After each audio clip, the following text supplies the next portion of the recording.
guests in the audience, I guess. All right.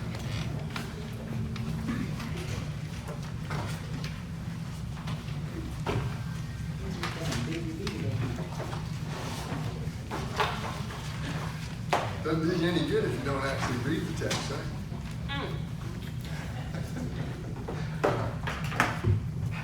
Good evening. Starting the work session for July 27th, 2021. Hey, Miss Van.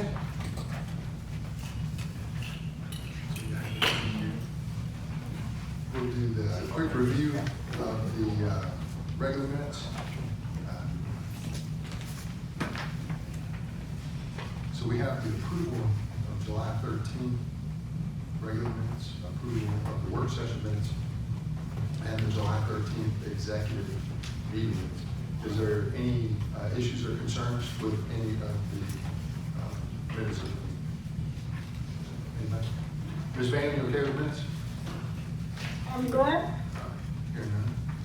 Okay. We have some presentations tonight for some yards. Carlin Drive, Village Drive, Central Park, looking forward to that.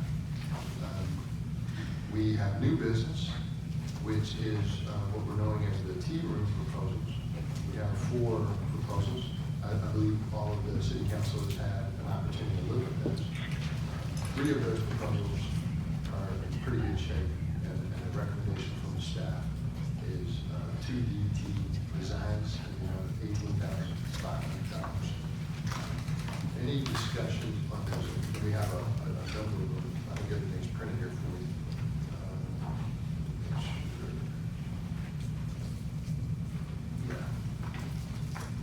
It's the lowest bid, but it's the only bid that actually had a chef that was working in conjunction with what they had. So any questions on the proposals as they were submitted? Ms. Knight? I did see, like to your point, there were 3 that kind of were comprehensive with a breakdown. But the 2DT, I do see that it is the lowest. If there are any changes, that's the part that I missed, because there was one that had kind of some provisions for changes. And I think I just wanted to be clear. I think in their schedule work, they basically offered a certain number of changes. There was one, A. George component. Yeah, and I think A. George was not the best proposal. I think that one.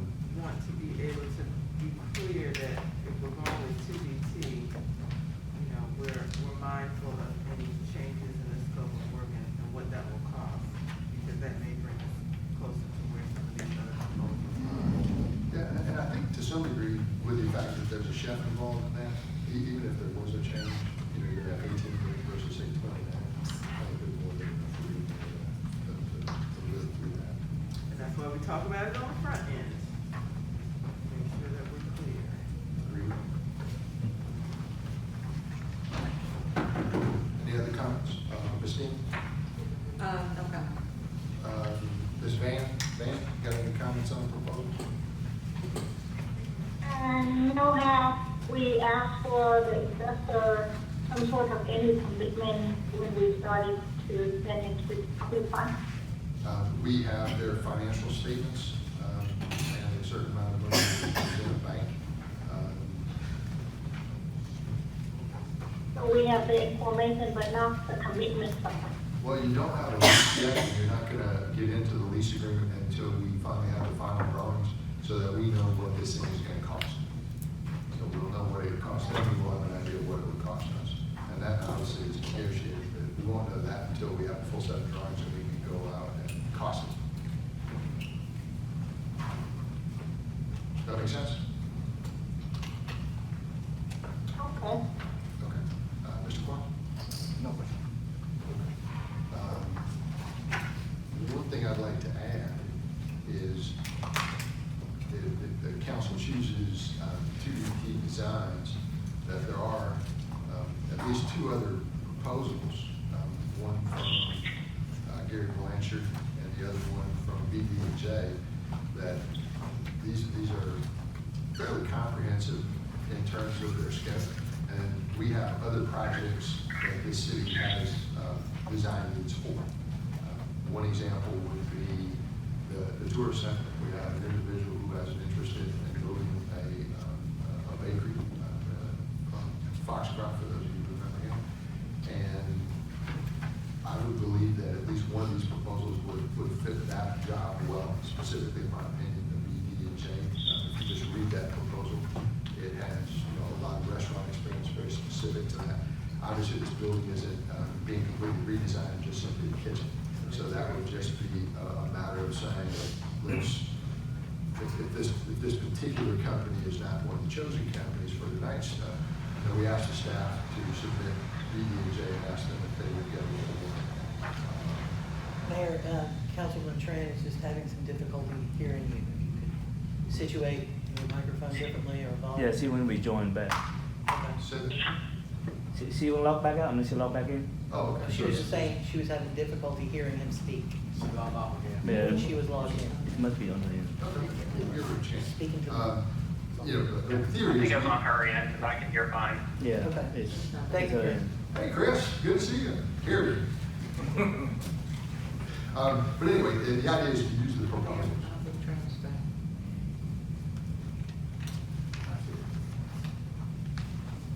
Can you hear us, Matt?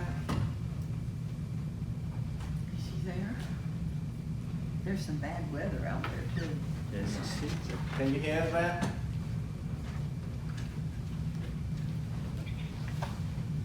Can you hear us? Yes, I can now, thank you. Okay, perfect. So the idea is, it's a real live opportunity for us, and they're gonna have the exact same issue, and that issue is the building we own. We're obviously not gonna let just anybody play with that building. And we have to have some idea of what it's gonna cost so that we can figure out what's going on. So my recommendation would be to have the staff, talk to BD&J and ultimately the prospective tenant, and to see if we could come up with a proposal in the next couple of weeks specifically for that building. And then the third one, that particular company has a lot of depth. Right? When you look at all the different states that they serve, 5 states, he's got a lot of experience, and they've done much bigger projects. And that would be to look at the 15,000 square feet on the other side, and to see if they have a request. And let's reach out back to Iron Age, that we have, Mendoza. Mendoza, and to see if we can't come up with some basic designs for the 15,000 feet. Stop there for just a second, and then they're big enough to have some good conversations about the exhibit space. Now, we already know that one of the engineer or the design firms that we have had expressed an interest in that. That's the same people who did the original PE work and structural design work. The name of the company escapes me at this point. So they would probably submit some type of design project for the exhibit space. You know about Batson Cook? PE engineers. Oh, yeah, PE engineers. I think that is their name. Okay. Yes, sir. So that, Sid and- yeah, they would probably submit a proposal for that, and this company might be a good one to also submit that proposal. So that says it gives us potentially 2, but at least offering the ability to do the 15,000. And that way we have 3 projects moving at the same time, each in the design phase, and they don't have to have, completion, right? The tour center does, obviously the tea room does, but the 15,000 can be set up where we start, a lot of the answers in terms of restrooms and HVAC and electrical is going to be very similar to what we do. But we don't have to start completely from scratch, we can move that project forward. And again, that would be to have them submit, any proposals for whatever it takes to move that project forward. Any questions on that? That's just for the 15,000 Correct. feet in the tour center. Yes. So it's using all the proposals that were submitted because they're, like I said, we could probably pick any one of the 3. I think we'd probably do. One's a pretty strong minority, business owner. The other kind of comes as, he's got some pretty good credentials too. So rather than, starting over every single time we're looking for something, if you've got, you got 3 good proposals, if people are looking for work, we should at least ask them if they have an interest in it. I have a feeling they'll probably say yes. But that will help us out. Good. And that's a great space, by the way, we went and looked at. Where? We like that, we like that. Mr. Clark? Ms. Van, you have any questions? No question. Okay, so if I may. Yes. So I want to restate what I understand the marching orders are, is that in 2 weeks, we are likely to come hopefully with 2 proposals from whoever isn't selected tonight, the other 2, right? One for the Welcome Center, one for the upstairs, the 15,000 square feet, and possibly the extended exhibit space, or just we're looking at the 15,000 square feet? We can put the exhibit space in play with both of the companies that Okay, have the potential. all right, very good. interest. But so that we remember, so that it's likely you might be voting on an agenda item that has 1 proposal per project, not 3. That's the clarity, because we've already got the 3, and we're gonna spread them out over our projects. Is that right? That's right. Okay. These people who come. Yeah, absolutely. I think it's a fantastic idea because it cuts out some red tape that is completely unnecessary. So, but I just wanted everybody to be clear, so we're not having questions at the next meeting that we were uncertain of. Did you know? Thank you. All right. Go ahead. Are you good, Van? I have a little bit here and problem at the beginning of the conversation, so I just really catch up on that.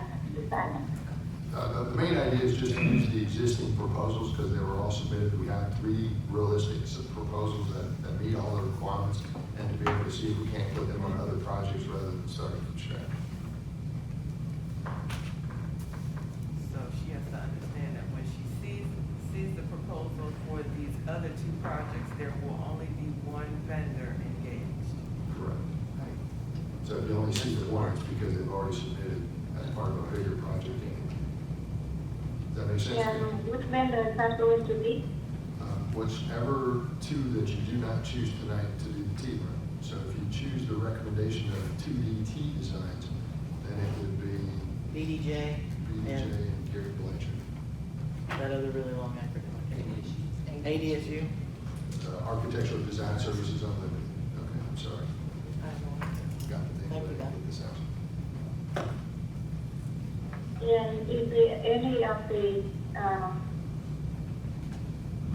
other projects, do we have any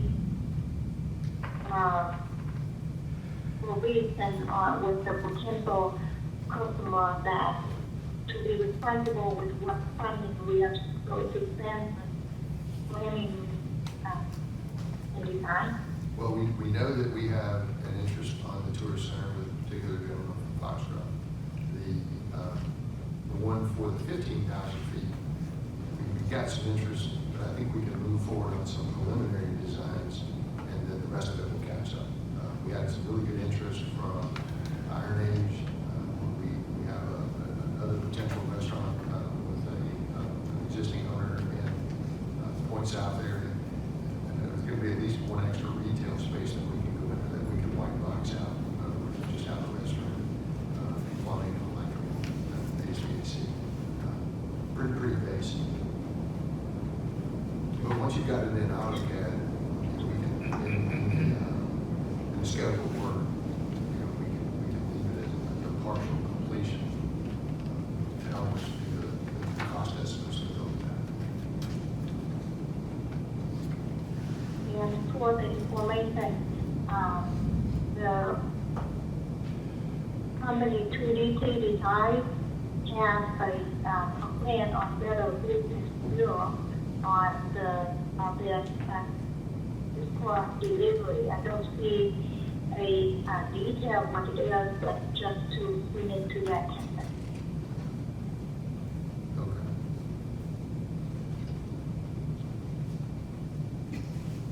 Any other questions? No other questions. No. Talk to us about a ladder truck, Chief. It's raining out there. I feel like there's supposed to be a drum roll or something. Hey. Mine, big mayor and council.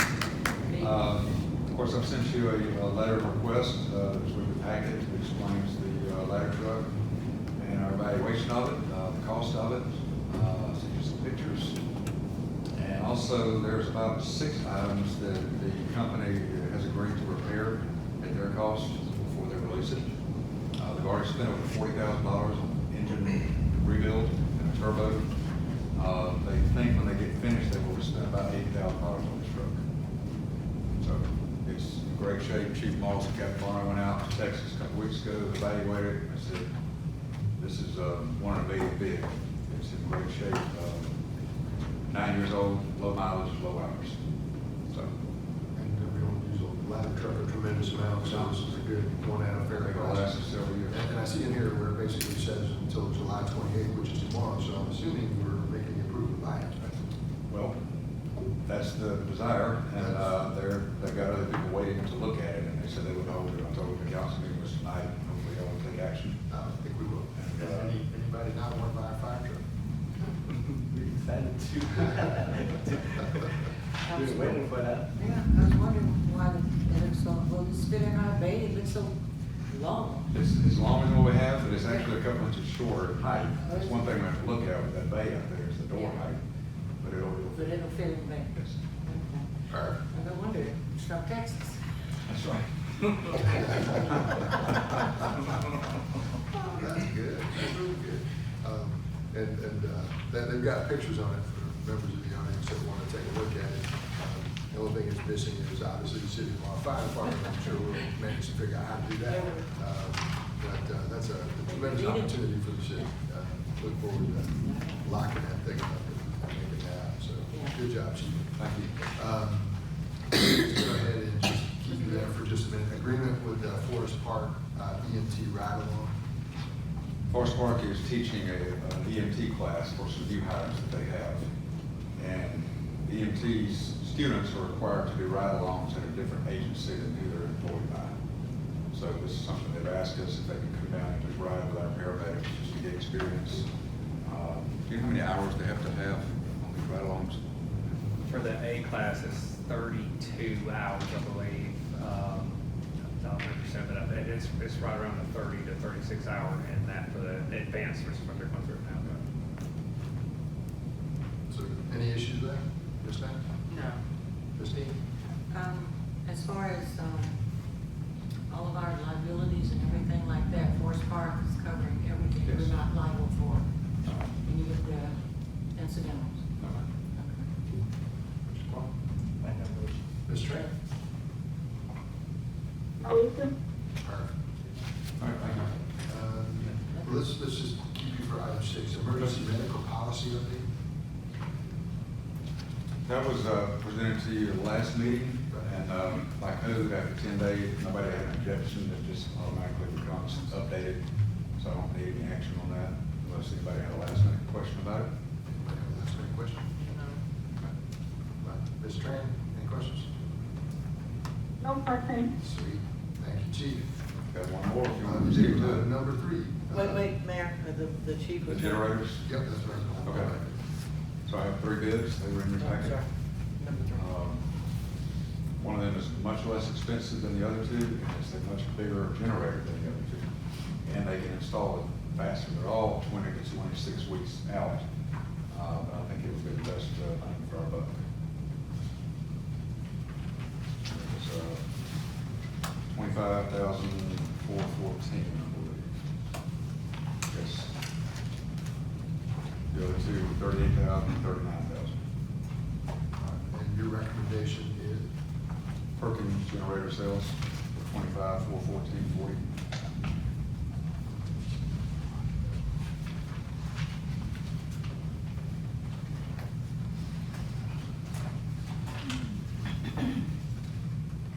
Is that not on there? So, Am I missing? so you're not, it's not on the agenda for No, approval? it's on the work session. Right, work session. Right. So if you would want to add it to the agenda, we can.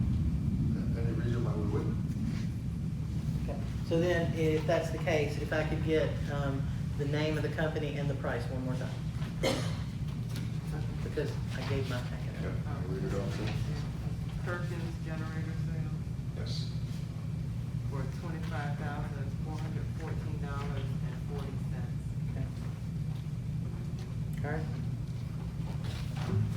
All right, thank you. Good job. Sign it. Yes, ma'am. Yep. All right. Let's see.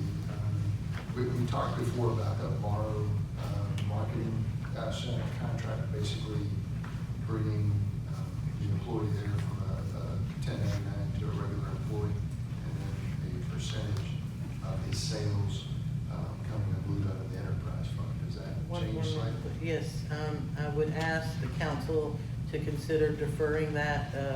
I feel like I have some internal conversations that have come up that need to be clarified before I ask for approval. So if you could defer that to the next meeting, I would appreciate it. We do that. We have a resolution to amend the Morrow Police Department pursuit policy in accordance with Morrow Code of Ordinances. Chief, you want to talk about that?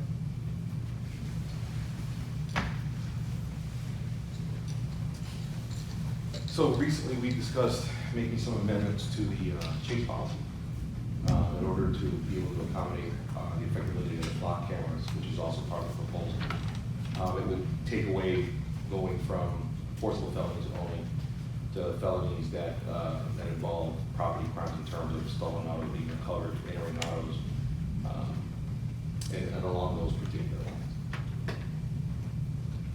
Has everybody had a chance to read it? Have any questions on it? Ms. Knight? No question. Ms. Neal? So everyone is, like you said, still getting training? Absolutely, To- Councilwoman, absolutely.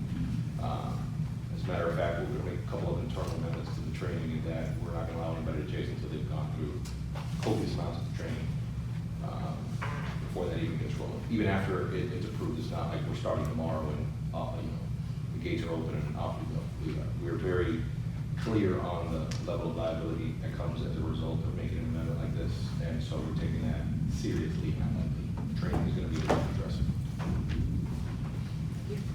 Any questions, Ms. Tran? No question. Easy enough, let's go right into the flock Wait, camera. if I may, Mayor, a couple things. So, thank you, Chief, this is not my line. So I sent an email just shortly before the meeting started about resolution, potential resolution 2021-10 about the free little libraries. We have a resident here in the city of Morrow who works as, she's the owner of a literacy nonprofit. She has a partnership with the free little libraries. She wants to put one, install one at City Hall. We would actually install it for her, but we wouldn't pay for it. We don't pay for the book. She manages it. She monitors it. She replenishes the books and does all that. But we would just allow her a place inside the park to put the library. So, but in order for the free little libraries to ship her the little library box, they have to have a resolution approved by council. So if you feel comfortable in adding that to the agenda, I would ask that we consider that, but if not, then we will defer it to the next meeting. Any questions, Ms. Knight? I don't have any questions. Ms. Neal? Mr. Plum? Ms. Tran, any issues with the library? No. No, to how that operates. It's not the like, take one and put one, change the book.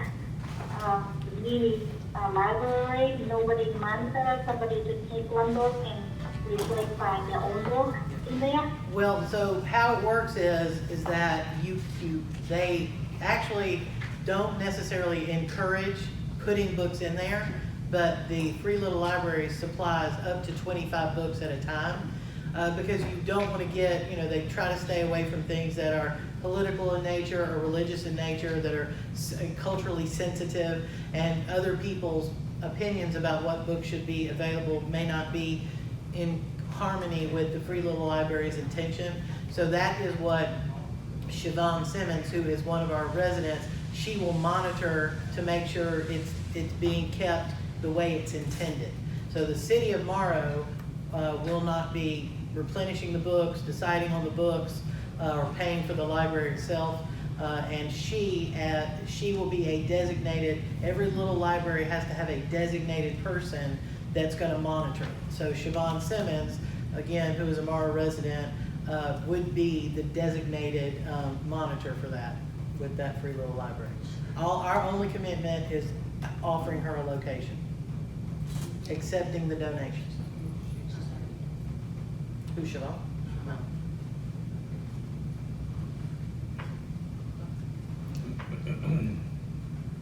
Are we good? Does that, Councilwoman, answer your question? Yeah, Okay. thanks. And then, I'm sorry to keep interrupting, but I did want to clarify, so the generators that the Chief Swint just talked to you about were actually identified in the SPOS budget, but because the budget request was less than the generator by a mere, $1,400, but technically, we can't spend that until you approve that amount. So it will be a SPOS 20 expenditure for that 25,414 rather than the 24,000 that was originally identified for that expenditure. So I just wanted to clarify that the motion should include identifying SPOS 20 and that dollar amount. So we'll add resolution 2021-10, make reference to the library, and identify SPOS 2020 for agenda as well for purpose. Yeah, and what was the number? 25,414.40.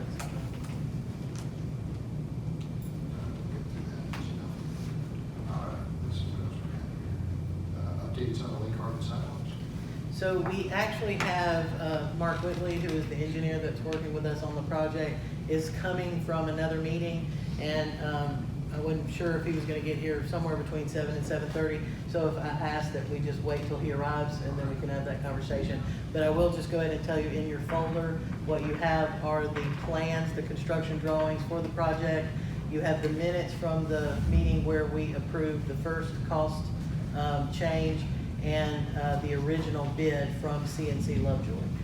So I just wanted to, that's all that's in the folder, right? Yeah.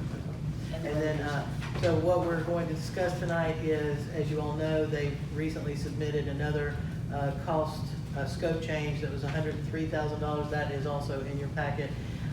And Mark will be here tonight to discuss, if you wanted to consider the option of changing the scope of work so that the cost came back down, but without having to rebid the project, which is honestly no good for anybody and doesn't get us to the end game, I don't think, as much as we want to be there. So he'll talk to you about what that could look like. What scope changes might we consider to bring that cost back down? Because the price of lumber dropped back down to pre-crazy levels. Right, but Yeah, if you so- remember, a lot of the cost was also associated with concrete. So it won't, so yeah, but we don't have a new price for considering the drop in lumber prices. And that's something that, maybe we could actually get before the next council meeting. But, he's just gonna talk to you about what the changes you might consider to bring it back down.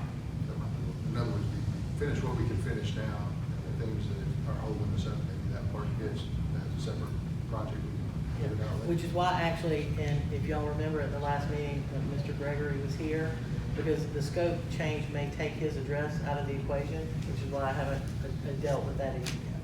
So we wanted to hear from Mr. Whitley about how would it change the project to change the scope? Is it a length issue? Is it, because the parts that you do have to be complete, so, it will, I'll be interested to hear what he says. That's a good discussion.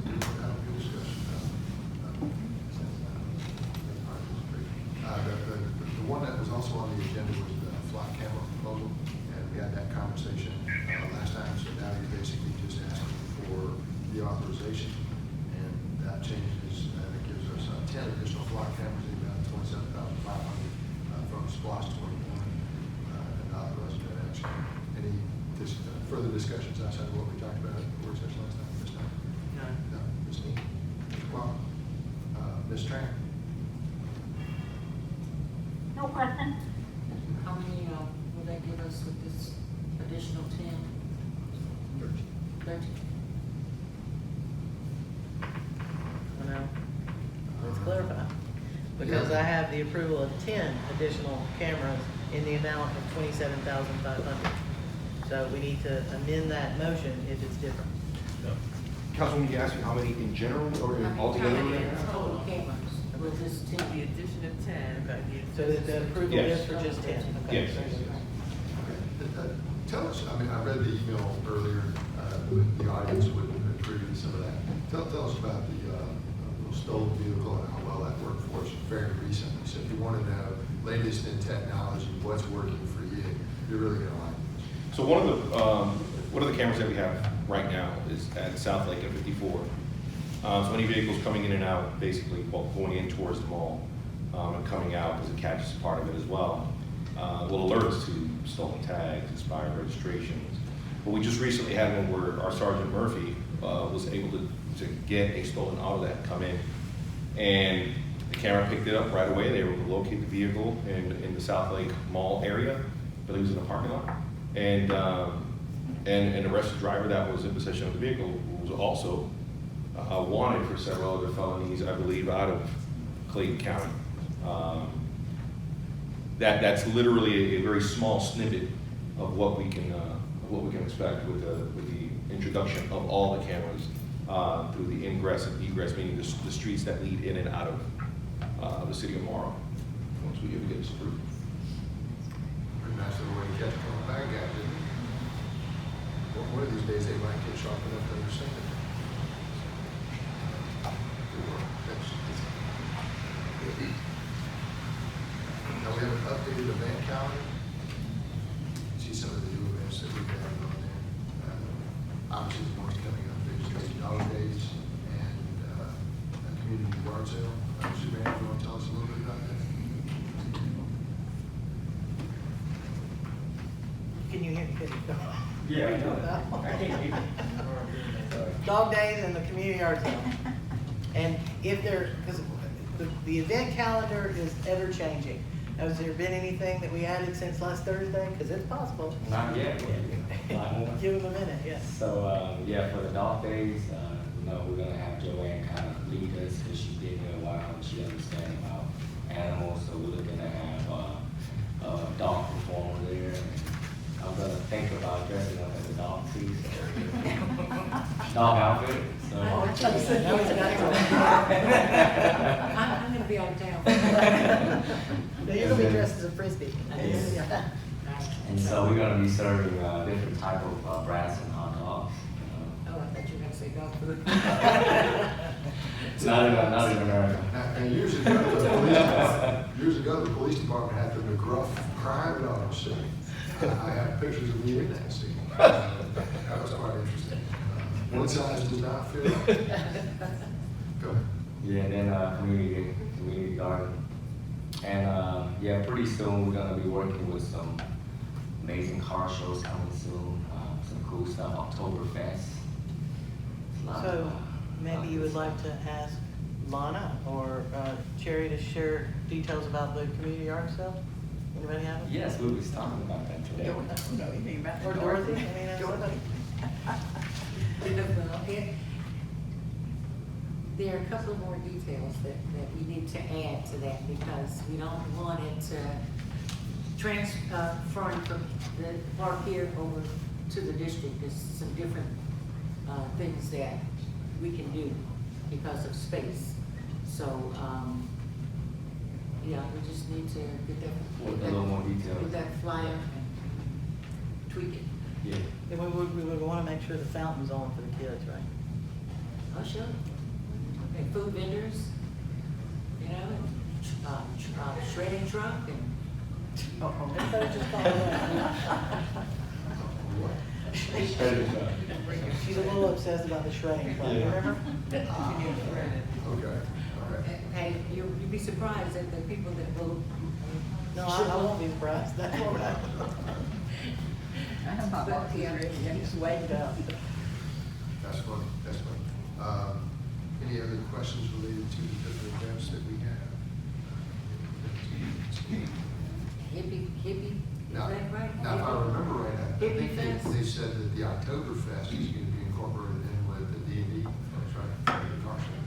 Yeah, they are looking to kind of collaborate with us and bring a whole bunch of German cars and some good German friends down and have a good food and drinks. A lot of food and drinks. So ours will be like an exotic Oktoberfest. Well, if With you're the doing exotic it, car. everybody else is doing it, doesn't make yours different. Ours will definitely be slightly different, which I think is good. And then we have a second job fair. The first job fair went, very well. Some of our local businesses were able to hire some talent. So we'd like to try that a second time, and see if one more time we can connect people who are looking for an opportunity with opportunities right here in the city. So we're looking forward to that. We said we're doing so well that Riverdale was looking to do their first one, so Oh, is that yeah, right? we left the race. We left the race. We've always been trendsetters. Coffee no time. Yes, and in August, actually, our food truck fund days, we decided to collaborate a little bit with Clayton State, so their back to school is gonna be big and fun. A lot of students. So we have another food truck coming shortly. Yes. Next Thursday. And then after that, is going to be the one with Clayton State, or is this next one? Next one is gonna be Clayton State, All right. and yeah, Will we get to meet the president? you didn't come last time, we all met. Wait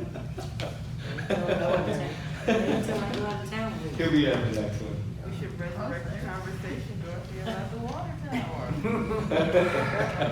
We should resurrect the conversation. Be intentional. Maybe we could try Yeah. some digital signage over that allows us to make some changes.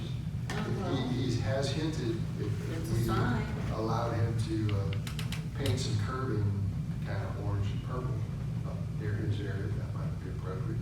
So let's put all It's the actually ideas blue. on this. Yeah, Orange and blue. blue. Orange and blue, the Clayton State colors, which happen to be the same colors as the eastern bluebird, which is the official bird of Morrow. Of the city of Morrow. Yeah. Good time, good job. Just throwing that on. That's right. So, I guess compiling the ideas, whether it's the water tower, mentioning digital signage, figure out some ways to be better partners than we have been. Agreed. I don't know that anybody's heard this proposal about the Jim Baker proposal with the foundation. No, no, no, no. It's in its infancy, it's still very much a maybe, but a person who is given a reasonable amount of money to Clayton State University is a building, a local building, somebody we know that has been actively involved before. And we have an interest in the corner of one where we got the house. And in return, what they would be looking at is to build a building with an office on top of it, with a restaurant down below. And we obviously have, and it's from the Clayton State University Foundation. So that's what gives it some pretty good credibility. The builder is very, very capable. Then the real question just comes down to, show us a little bit about what you have in mind. We know they have the ability, we know they have the funding, but let's just make sure we're not gonna, end up with a traditional building that maybe we want something else. And I got a feeling that's probably negotiable. We just have to figure out, do you need all of the property, a portion of the property, and what makes sense. So that's. So we've communicated that back, that we would like some sort of concept. And then when we have a concept, obviously we'll share it with the entire council. So that's a pretty big deal for a piece that's sat there for a while. So there's more than one way for us to be able to trade. The news we got this afternoon, is that off the table? No, not for public consumption. So the answer's no. City council aware of that? Well, they will be by the end of the night. All right. But all I can say on that one, because there's some paperwork obviously involved, is it's a big deal. If this goes the way it's supposed to go, the way that the vote went, all of our partners working collectively together, and just hit a home run that you guys would be very proud of. So doing your homework, staying, and engaged in the game, at least on paper so far, has delivered a pretty significant opportunity for the city. I would say it's a historic opportunity for our clubs. Let's give it a couple more days to understand what that means and to wait for all the ink to dry. We'll have some fun with it. So, good news, in-store, on tap, circling back to being good partners, let's make sure we put some kind of understanding in, because we don't want the unique opportunity that the city of Morrow has. Clayton State is in Morrow, so we want to take advantage of the opportunity of being great partners with the new president before other players, which are important to Clayton State as well, take precedence over us. Totally agree. Let's not wait. And I think we got something that they're gonna like. But we should just think of digital ability, and just think of it like this. So let's say tonight they had, the Lady Lakers were playing basketball, football, right? how would we know that?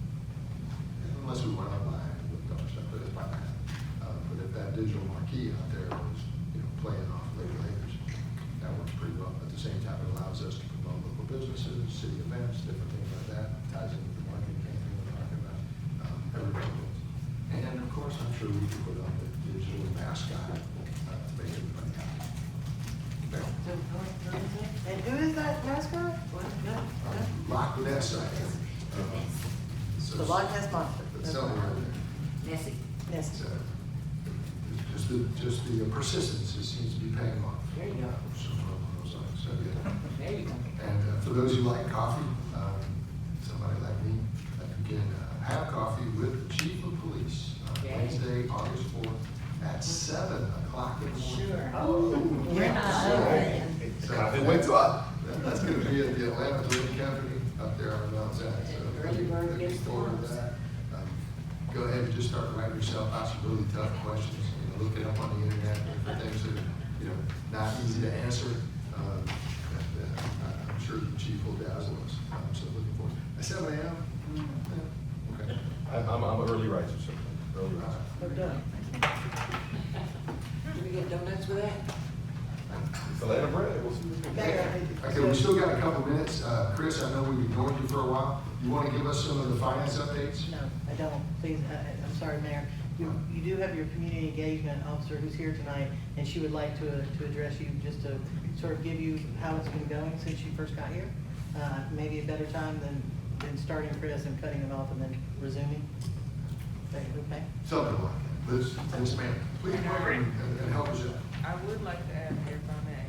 We Yes. have our guest, who I mentioned to, our community engagement officer, Walking in Authority is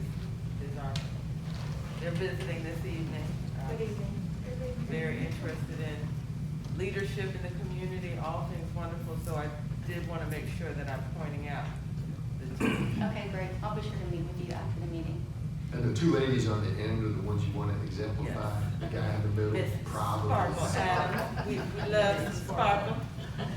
She's sparkling. Go ahead, I'm sorry. Okay, and just to piggyback off of what you all were mentioning about partnering with Clayton State, as a graduate from Clayton State University, I have reached out to them, and we are planning to do a defensive tactics class with the university.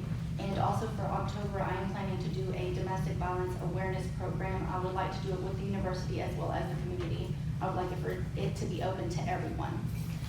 And we also actually have an intern that has reached out to us from Clayton State University that is a criminal justice major. So we're probably going to be looking forward to working with her this semester and helping her, achieve that goal as far as graduating.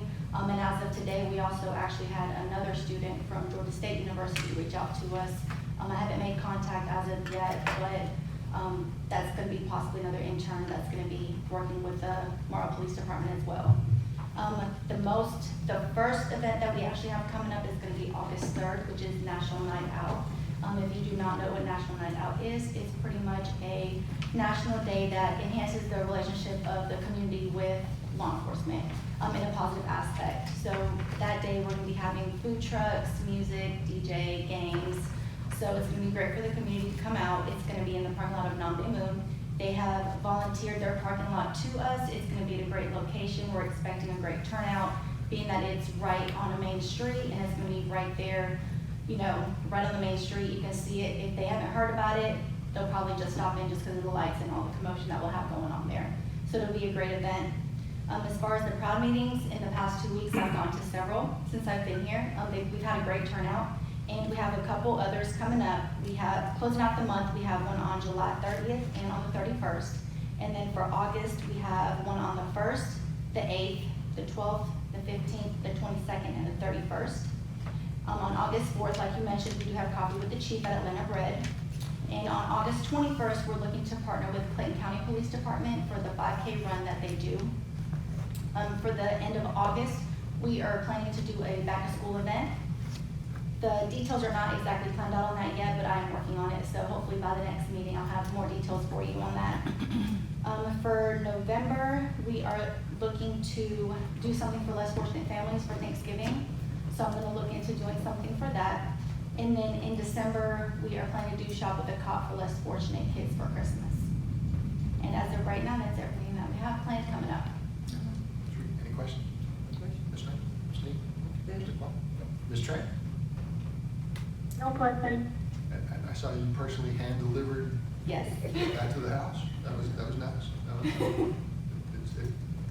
It shocks people in my family, the police officers knock on my doors, but it works. But well done, and that means you were out in the community and hand delivering things. Yes. So we appreciate that greatly. Thank Any you. other questions? Anybody from the audience? This isn't usually an open mic night, but if you got any questions, this would be a good time to ask. What date was the National Night Out? It's gonna be August 3rd, so it's a week from today. It's gonna be next Tuesday, Okay. from 4 to 7. Okay.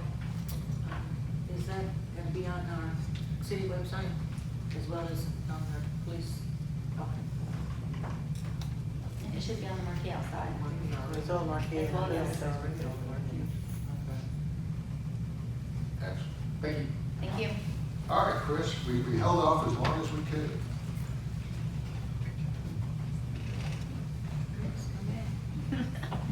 Alright, I am back. So, just for my benefit, when do I need to break at 7:30 and then we'll finish later, or what's your preference, Mr. Mayor? We've got some guests tonight for the archives and things, so we don't want to, take up too much of their time. How long do you anticipate that going? Realistically, it could be about 30, 45 minutes. If we wanted to go ahead and just stop, I can do it after the meeting tonight if you prefer. But that's totally up to you. Yeah, why don't we just hit some of the highlights, the ones that we can just knock out real quick, and then we'll break. We'll go through the city council meeting. It looks like it's pretty straightforward, and then we'll come back and talk to you. How about that? Okay. Yep, that works. So I got it broken down into 3 sections of projects that's going on, current, past, and future. So maybe we can hit the current before the 7:30 start if that works, Yes. and then we'll go from there. Does that sound good? Yes, sir. Go ahead. Okay. All right. So just looking at the current projects that we've got going on, there's 3 bigger projects that I'm currently working on. One of which is the retirement rollover from GMA to the One America platform. It's progressing on schedule, and we're hoping that in the fall that process will be completed. So far, GMA has been cooperative and working with them to get everything taken care of. Even though we're on schedule, it's probably a little slower than I'd like, but we're taking our time. We're making sure that the documents get looked at by legal and all the T's are crossed as they should be, and it's progressing rather nicely. I think at the end of the day, the participants that are in the 457 plan, which is the plan that the city employees have deducted from their paychecks and go into the investing, I think they're going to see some better options. They're going to see some better reporting that comes of that, and online portals and just better ways for them to track and monitor their retirement investments. And then those same options are going to be available for the 401A, which for new employees will be the retirement plan for them as they go into it as well. So overall, I think it's going to be an excellent platform. I've been pleased with working with One America so far, and they've been incredibly knowledgeable and cooperative working with this as well. The second item here that we're still working on is just overall cleanup. I don't want to dwell on it too much, but to say we are not bored would be an understatement. That is definitely something when it comes to getting everything cleaned up and in order. We are wrapping up the FY20 audit right now. Should have those draft statements within the next week or so is what we're shooting for. And then we're ready to start right in on FY21's audit. And we've actually started working on the 21 audit, even though we haven't finished the 20 quite yet. But we are working on that and getting everything lined up. And FY20 is definitely going to go significantly smoother than the year 20 audit did. I don't know if that's me or not. I was getting a little feedback in here. So it's going well.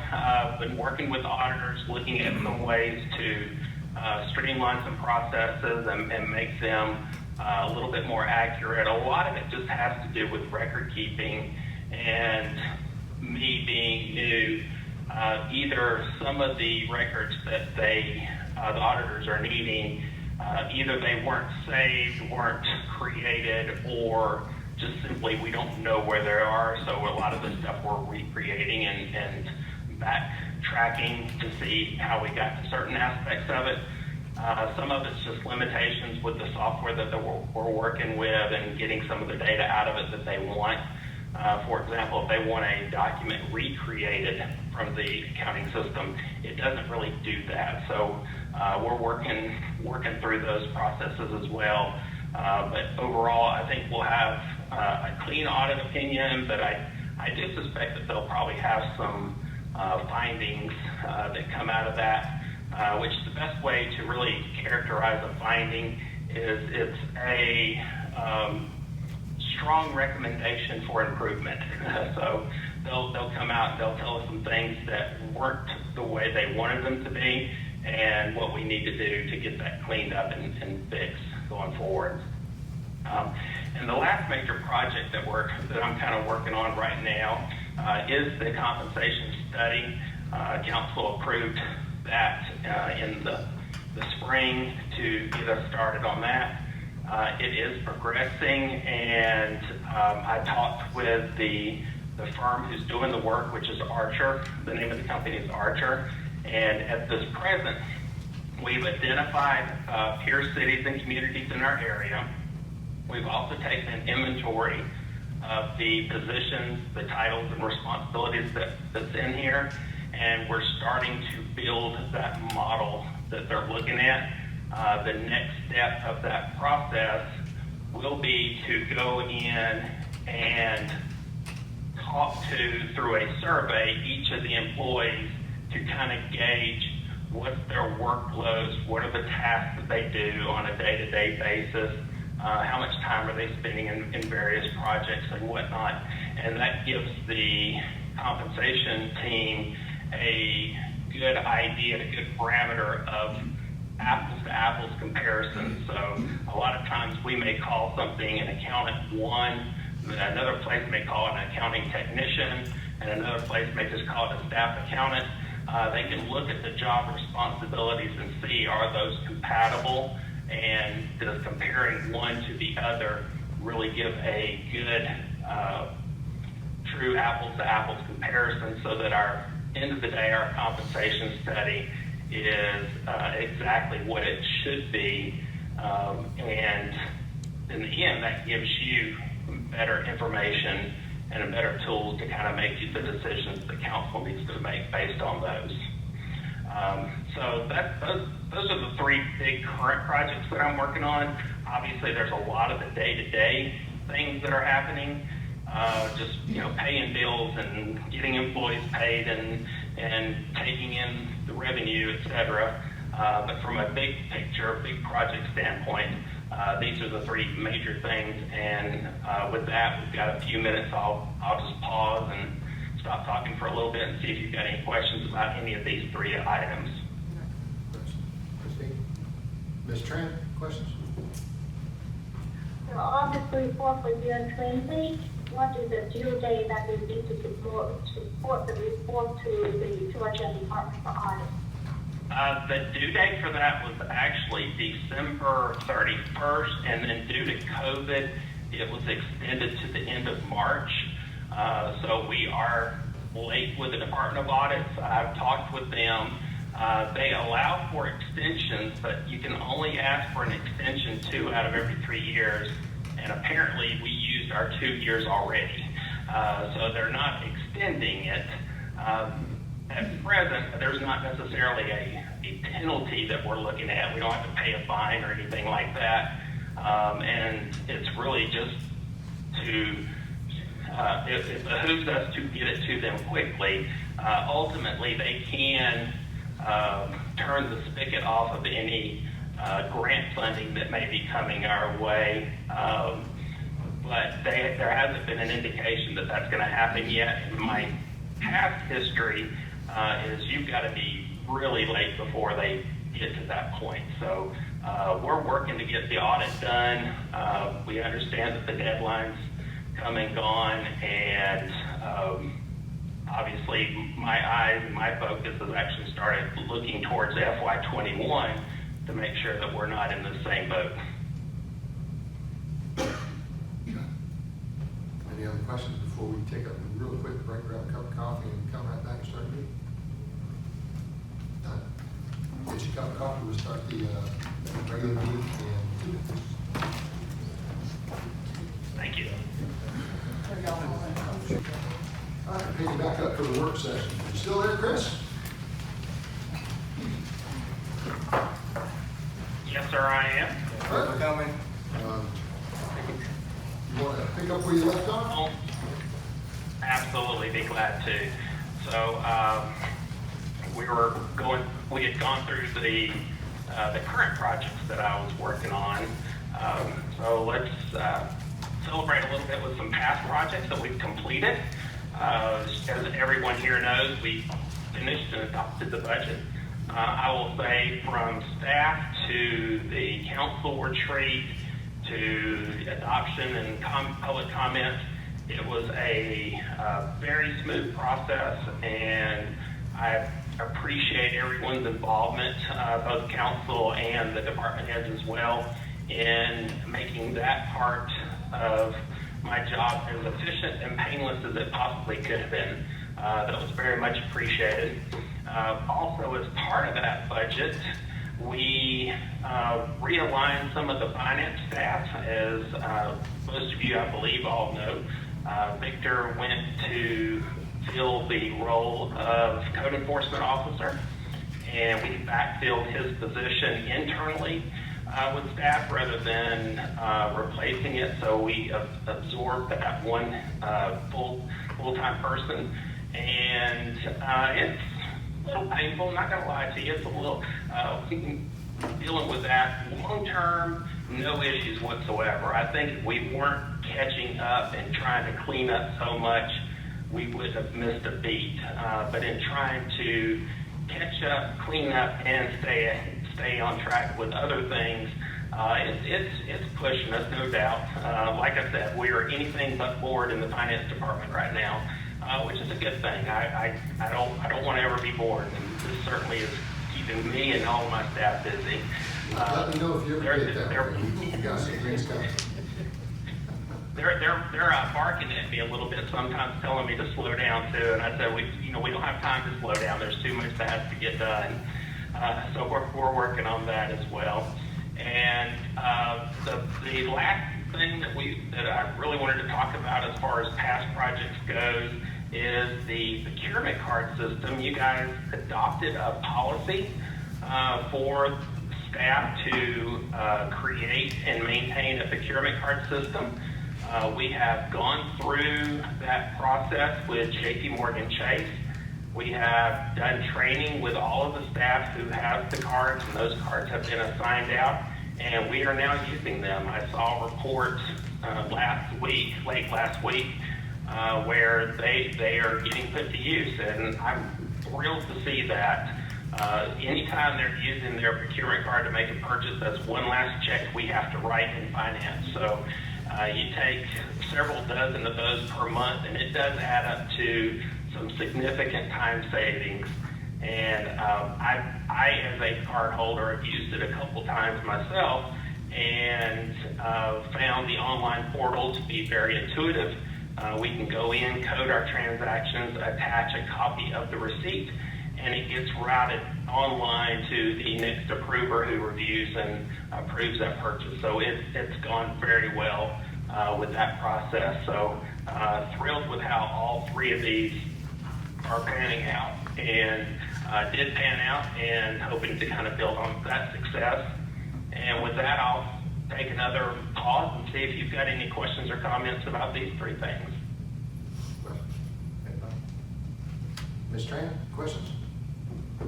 No question about this precinct, but I have a question about the common audit report for the fiscal year 20. But when we work with the audit, I raised that concern before, and I would like to ask. Am I still there? Yep, understood. I'm sorry. Okay, it's just clicking, so I don't know if I'm still there or not. Sorry. And I would like to see the written opinion from the auditors on the write-off of $3 million. Okay, I'll have to follow up with you afterwards because I'm not completely up to speed on exactly what you're looking for. So rather than us take a lot of time with that, let me reach out to you later this week and find out a little bit more, and then go from there on that. If that's okay with you. Well, thank you. Okay. All right. And so the last thing, which takes me to the future, which I love planning for the future. It's hard work, but it's also fun at the same time. So I'll start with the one right there in the middle, our ARP money. We've gotten the first of our two payments. The other one will come in about a year from now. So the money is in the bank. It's ours. So that has made its way on a process that was started back in March. Took about 4 months from the time the president signed it to the time that it's in our account, which I think is pretty quick by federal government standards. So I'm pleased to say that that's in there. We have talked, even though it's not actually budgeted and adopted by council, we've kind of talked about how those funds are, at least in theory, how the projects that we kind of want to use that for. And so coming up in the not so distant future, we'll actually put some of that to paper and get a budget amendment approved for the ARP spending. So in the near future this summer, look for that to come from the finance department to you. The second thing is the ERP software, our financial package. ERP is Enterprise Resource, so that's a citywide financial software that we're looking for.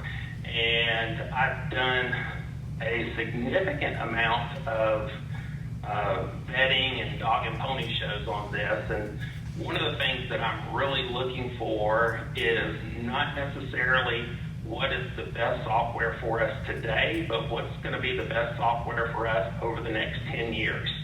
As you know, finance, I mean, our current software, we've used it for a couple of decades now, so I don't want to just look short term and think what's right for us at this exact moment, but what's going to last us for many, many years to come.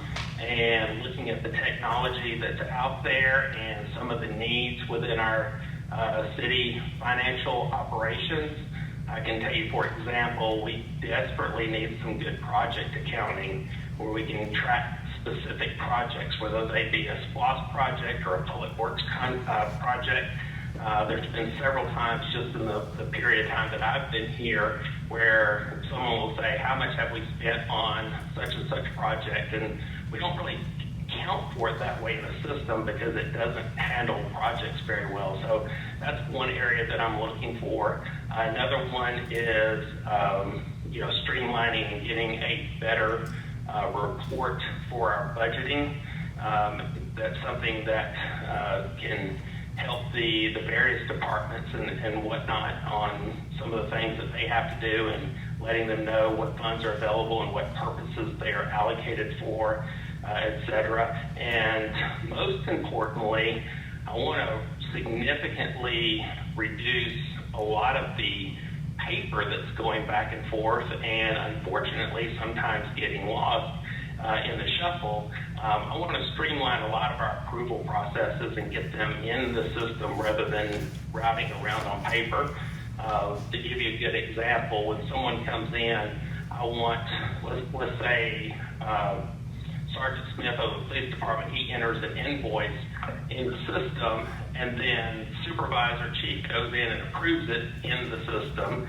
It's routed to finance department in the system. I review and approve it in the system, and then at no point in time has any paperwork having to cross over the state highway to get from one building to the other. So I want to really look at that, utilize cloud computing a lot more so that we have good, stable, secure financial software for all the departments to use. So this is an area that I'm very passionate about as far as our needs for the next decade, and I'm spending a good amount of time looking at the different software.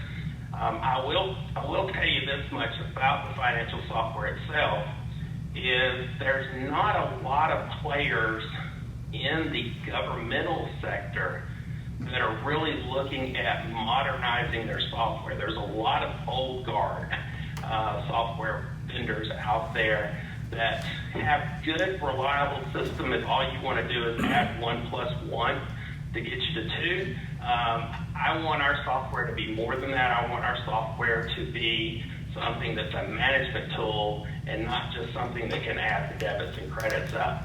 So it's possible we may not have a lot of players that can step up and give me what I want, but I'm going to be very picky about the software that we look at, and if it doesn't fit the bill, I'm not going to even consider them.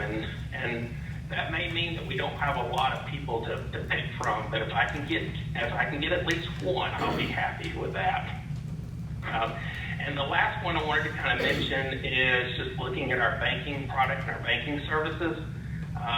To my knowledge, it's been at least 2 decades since we have really looked at the banking tools and resources that we use here at the city, and there's so much that has changed in this environment over that period of time.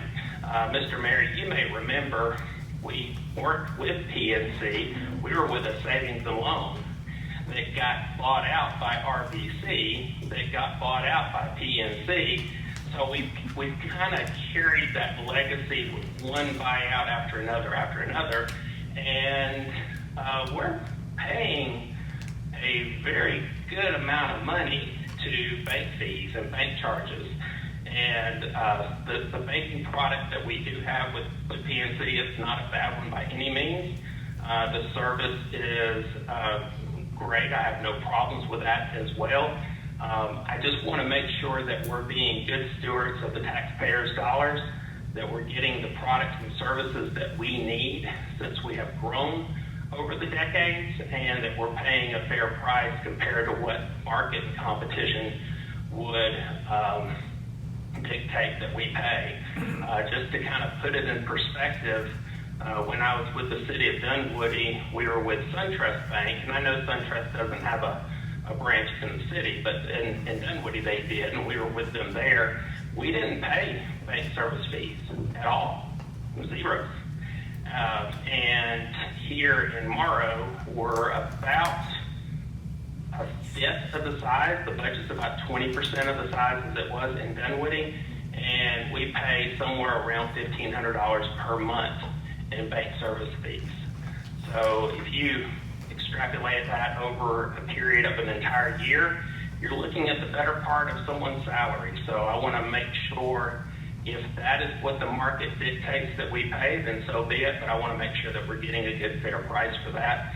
So I do have that as a future project, something I want to look at and possibly go to bid and see what other vendors and services out there that we may need and what prices that they do suggest that we pay given the market conditions. So that's the 3 big projects that I've got up on the horizon, and certainly appreciate you taking me the time to tell about the the things that have gone on, are going on, and will be going on in the finance. And I'll pause again and see if you've got any questions on these three. Not right now. Steve? Ms. Quinn? Ms. Tran? No question. All right, Chris, keep going. All right. Thank you very much. I can clear a room like nobody. We'll make a mental note of that. We'll bring in the charismatic finance group. And pretty much, I think it even cleared out the staff. That's the part that's a little bit of a simple. Hey, this is nothing new, Mr. Mayor. I've been doing this for years. Good job, Chris. Thank you. Thank you. All right, exhibit updates on the space. Do we have anybody left who can speak to that? I'm just asking. Go ahead, I'm sorry, Mayor. Oh, it's just item 8. So we have grease traps, concrete floors, sprinklers. Well, just, that's just sort of the things that we need to address, but as you mentioned to the council earlier, we'll be looking to, well, no, you're talking about the remix space, right? Right. So we know that we are, actually, as I talked to you earlier today, is that we had looked at possibly polishing the concrete floors, but we need to clarify if the remix's intention is to put down carpet, we don't need to obviously polish the floors. Yeah, and we did get the private sector to submit us 3 proposals for polishing the floor, and they came back rather high. Well, we actually have 4. So we have one that you might say was a more limited scope of work, and that was under $200,000. That's just to polish it. But when you had the 3 companies that recently submitted a proposal that I think also included in some ways leveling it out, maybe adding, infill, and 2 proposals were in excess of $1 million. That just doesn't make any sense. I just sent in another company, so they hang Oh, on a little okay, bit. yeah. They're gonna come out. Cool. And we, Kmart, so we also had a 3rd proposal from this group that was around the 650,000, still astronomical, but. But they're doing both floors. Yeah, and so yes, that's what I'm saying, the more narrow scope of work, we're just gonna, but, so, it just reminds us that it doesn't matter what we think, it's what the market responds to. But that may alter your decision. You may decide not to do something based on the proposals, like, as you know, one of the projects that we have out is the Napier House, doing some structural, I guess it's an architectural that would lead it, but they would do the MEPs and the structural stuff and build construction plans. Well, that's probably, we're looking at prices more than you're probably expecting. And so the council will have to, at some point, make a decision how to move forward. It's like MEP. And we were able to get, there was a company that was transporting these. So when you talk about leveling floors or sanding floors, you're actually riding a machine very similar to a lawnmower, and it's basically polishing. So we were able to find a company that was transporting it, and then ultimately able to reach at least one other vendor who basically rents from them. So that's one. So hopefully we'll have more proposals, but, it's just, again, reminds us that sometimes it's an unexpected price. The proposals on the Napier House we're looking at in the $60,000 to $85,000 range so far. Now, that project, that scope is not closed yet. We'll still be getting proposals on that project. Yeah. Just reach out to a supermarket that's been done recently, Hong Kong supermarket. They did a floor, and they use a guy, so I think do a good job, the guy, and send us to look at it last week, so they probably gonna send in a proposal. Oh, that's the concrete floor person? Yeah. Yeah, okay, super. Well, we know we looked at some HVAC proposals, and we got those back, and I didn't feel that they were Well, so we have on the Red House, which we are, hopefully preparing for Vanquish to sign a lease on. We are collecting proposals now for the HVAC repair, right, to basically refurbish and make it work again. And we only have 2 so far, but they, one's $25,000 one's $12,000, same scope of work, so, you know. Well, the one that's 25, I can just vouch for that person, is not a good deal. But even the one at 12 is a little rich, you know, but under the current circumstances, you know, not bad. So we'll wait to see what the third one says, and if more come in. There were 6 companies that went out there, but so far we've only received 2. So, and one of them actually was in my neighborhood. There's a gentleman who drives a work van that's for an HVAC company, and I literally took a picture of it and say, Val, call these people and see if they'll come give us a quote, because, you know, that's where I've actually found more success, just touching base with my network and saying, do you know companies? Just like Councilman Boone was just saying, is that sometimes we have a better response when we reach out to touch people like that instead of just blasting these RFPs. Because, you know, I just think people assume that we're a city, we have unlimited funds, and they can, you know, Yeah. shoot for the sky. And then So- you have a reference, you know, Yeah. sometimes when, you know, someone is referring, you know that if they use them and there's no, you know. Yeah, it's Like I said, sometimes that's an added I benefit. called the supermarket owner, I see the floor they done, and you know, ask them to reach out to the people who been using. Right. Yeah, because that, I But mean, Mayor, Mark, just about here if you want. Hey, Mark, how's traffic? Looks like it rained there just a The touch. traffic wasn't too bad, but it was storming pretty bad until I got up this way. It was nice. It was okay up this way. That's because we're here. That's right. Traffic not bad at all. All right, so talk to us a little bit. We got an issue obviously with Lake Harbor. And looks like pricing is getting away from us just a little bit. Scope looks like it might have to change. Obviously, we've got some issues with some unintended consequences with underground utilities that, you know, maybe should have been marked or however we're gonna go. But we don't wanna, you know, chase the market. And so we know we've already had some price fluctuation, but we also know lumber has went down pretty significantly in the last couple of weeks. And so then the question really comes down, is it really a short term, as the feds are basically saying it's gonna be? And, you know, what time frame do we potentially have to be able to finish this project anyway? So is there a portion of the project we can do now? And do we bid out the rest of it? You would come up? Please do. Yes. And Mark, I have material for you in case you need it, but it's the drawings and, you know, the bid that originally came from CNC and just reference materials that you might find useful. Comes out my glasses. man, you know, CNC used to be CNJ is on here. Those two. I know CNC used to be Yeah, CNJ. I didn't know if you needed them, but I left them. So did CNC used to be C&J? No. It's Cartwright and Cartwright, so Oh. CNC, I don't think it used to be Jargon. Cartwright G. Huh? Cartwright G. Yeah.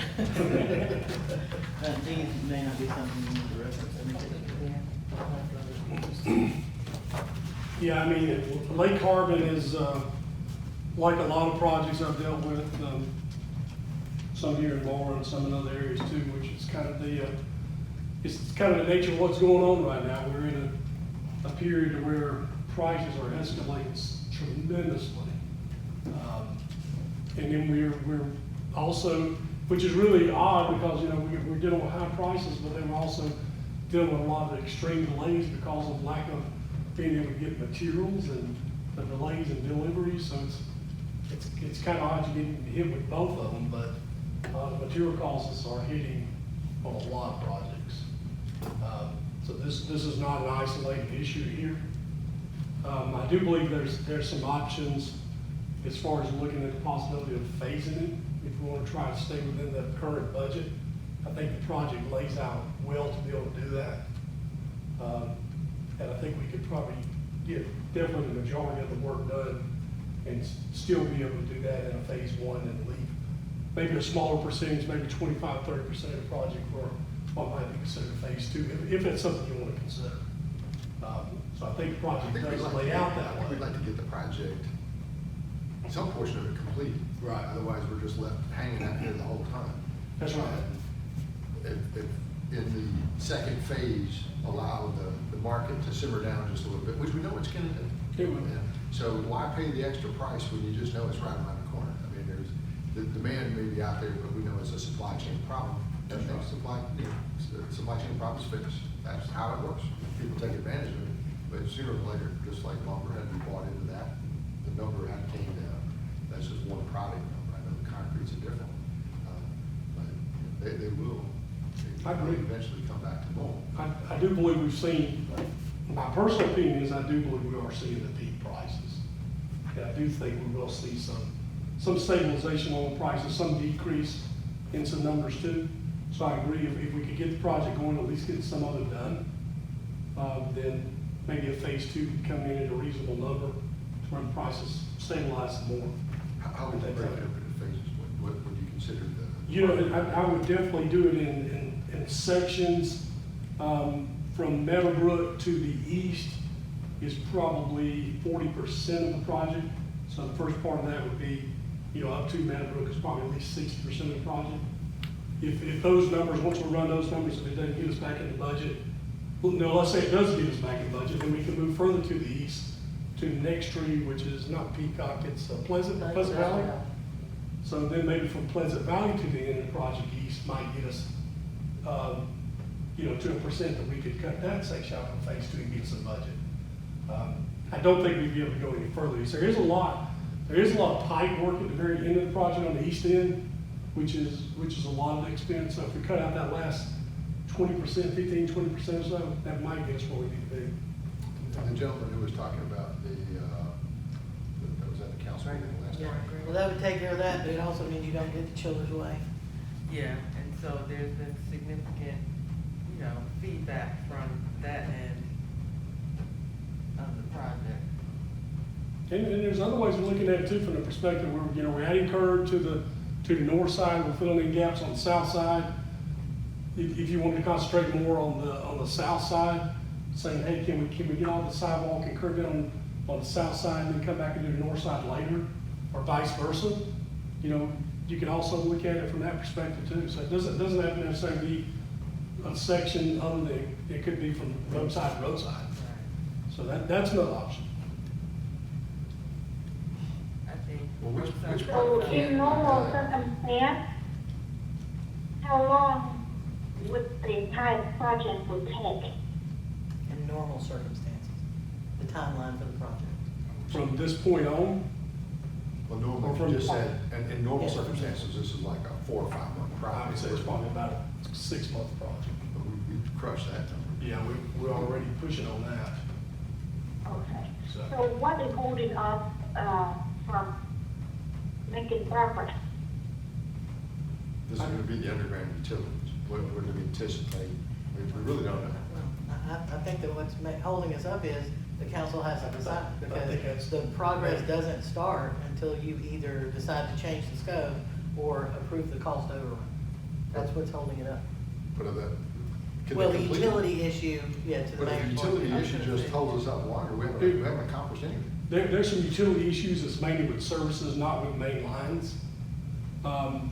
We did have some issues with some of the water lines at the very end of the project, that the water authority had, one water line was not where it was supposed to be, so they ended up having 2 water lines side by side. But I believe we've got that issue worked out. So I don't think that's an issue. So I think we got some gas services, and then we've got about 7 or 8 water services that have to be lowered. But those are not things that we can't work around. Those things can be done. We've met with the gas company, we met with the water authority. So I don't think those things would keep us from moving forward. I think, So right, the utility issues technically been solved.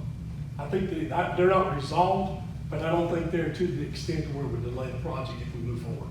Okay, so let's make sure we're asking the right questions. Because my understanding is that the utilities are not resolved, and some of the land issues are not resolved. It doesn't matter if we approve it or not, it's not getting done.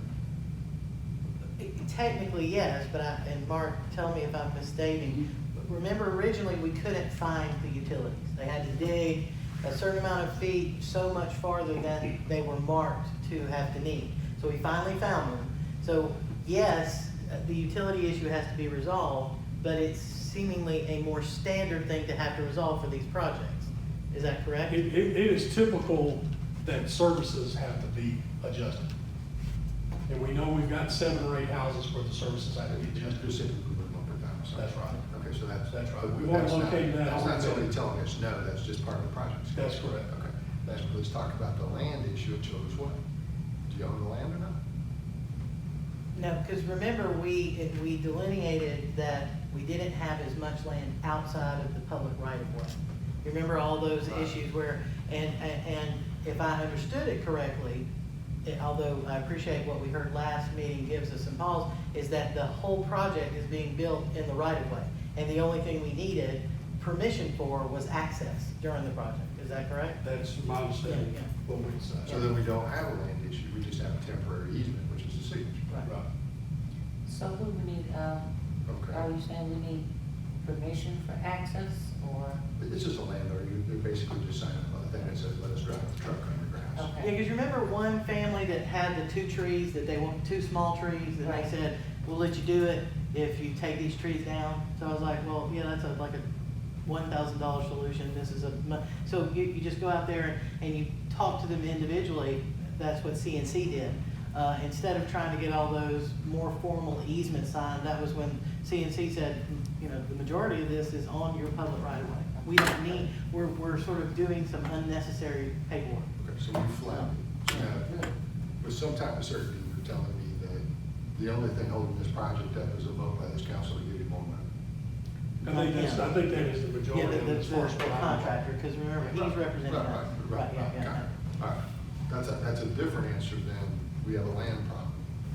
yeah. You- Now, and again, a different because of answer what than we have Mr. a Warren, utilities Gregory Warren came in here and said last meeting, I want to check on that to make sure, because he seems to think what's been marked in his yard is a different reality than where we don't need any access, right? So, he's going to be the one piece of land we have to resolve that question.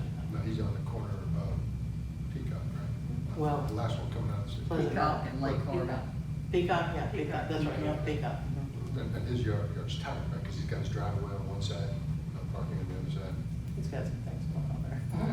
Yeah, his driveway's on the side of I Lake. mean, that's a big deal from the answer of the question, so I don't want a scenario where we give a project more money only to wait even further. Oh, sure. So the Yeah. answer is, and that's what my understanding was, that I'm not willing to give you money if all we're gonna do is sit here and wait. Right. Yeah. Now, if you're sitting there going, give me a green light, and y'all are gonna actually build the damn thing, then, okay.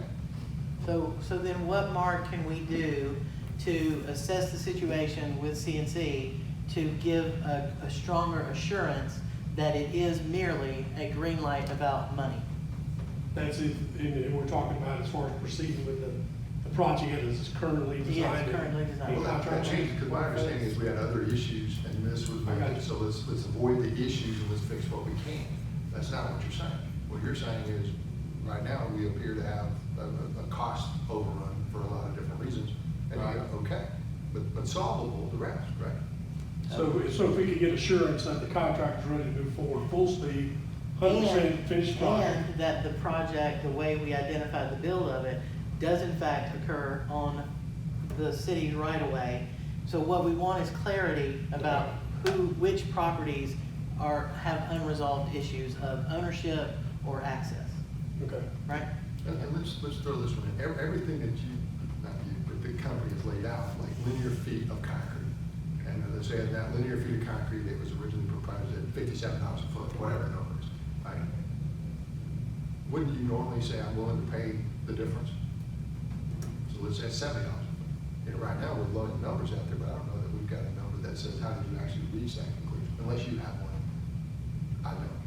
No, I don't have it. So how do we know their cost numbers, I mean, outside of them just saying, hey, it's gonna cost me another $150,000? Wouldn't hurt my feelings if an engineer went in there and said, you wouldn't mind improving that, just a touch. Right. Yeah, and we've talked about that, like, Yeah. how do they prove it? What does that even mean? What does that look like? Because right now, they're under contract to perform service for us, and we got a bond that basically says you're gonna do it. Right. Fair? And I'm not saying that we, make it a lot complicated. I'm just saying, you've asked us for money, we've given it to you. You've asked us for a lot more money. And I think at some point, I just wanna say, I'm ready to get it. Prove Get it, a sidewalk. prove it. And that should be easy for them, because they reached the number somehow. Yeah, and I do actually think, and I'll resend it, I do think we got some level of calculation, but it may Yeah, not. but just a letter from Walker Concrete saying the price goes up and here's my gas. You know, tell you what, we could write that different. Price goes up to 57 a foot to $70 a foot, we pay the difference. That's proven, right? That's material cost change, whatever. So, Mark, is that something that you could Yeah. manage for us? Yeah, and we talked about that from the perspective Is that, there a resource of the price index, so when we can compare and evaluate their calculation of the increase in 100 or 100,000 that they proposed in their proposal, the price change? I don't think there's I there mean, is. to evaluate, Yeah. But how you're do asking they? specific things, Yeah, in how do concrete, they- there's so many variations of it, it'd be very difficult to say exactly what they're ordering. I think at some point you might be better off saying, you know, here's what you pay, here's what it's gonna cost. Because you're gonna know, Walker Concrete's gonna send you a bill. Sure. And at that point, you're saying, okay, I'm pouring a truck, and here's what it is. Fair? That's as opposed to previous and now, I mean, for that truck. Well, because we've already gotten out of the business, so, the business meeting, so it's not like you're gonna have approval tonight, but you'd really like to have that answer in a couple of weeks, and then let's roll. Because I think you've asked for, in other words, the issue that I'm expecting is now appears to be solved. Now, it's a monetary issue, that comes back to us, agreed. Okay. And But, if it's just a yeah, minor but issue. just to clarify, there will be some time built into a new timeline dealing with utilities. But based on your conversations that we've had so far with the utilities, we don't foresee that being a problem. That's solvable. I think it's something that we can work around. I don't think we're gonna be talking about moving major utility lines. It might be lower, like you said. Right. But either way, somebody's gonna be out to turn the dial line. So with our estimated, so my understanding is, tell me if I understand it correctly. We do not have underground utility issue, we do not have the land issue. And the estimated of the project from this point moving forward is going to take 6 months to complete. That's not what we're saying.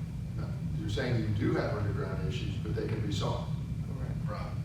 We have to work I'm not 100% sure about when you would actually complete the project, because technically you got some staging that's already been done.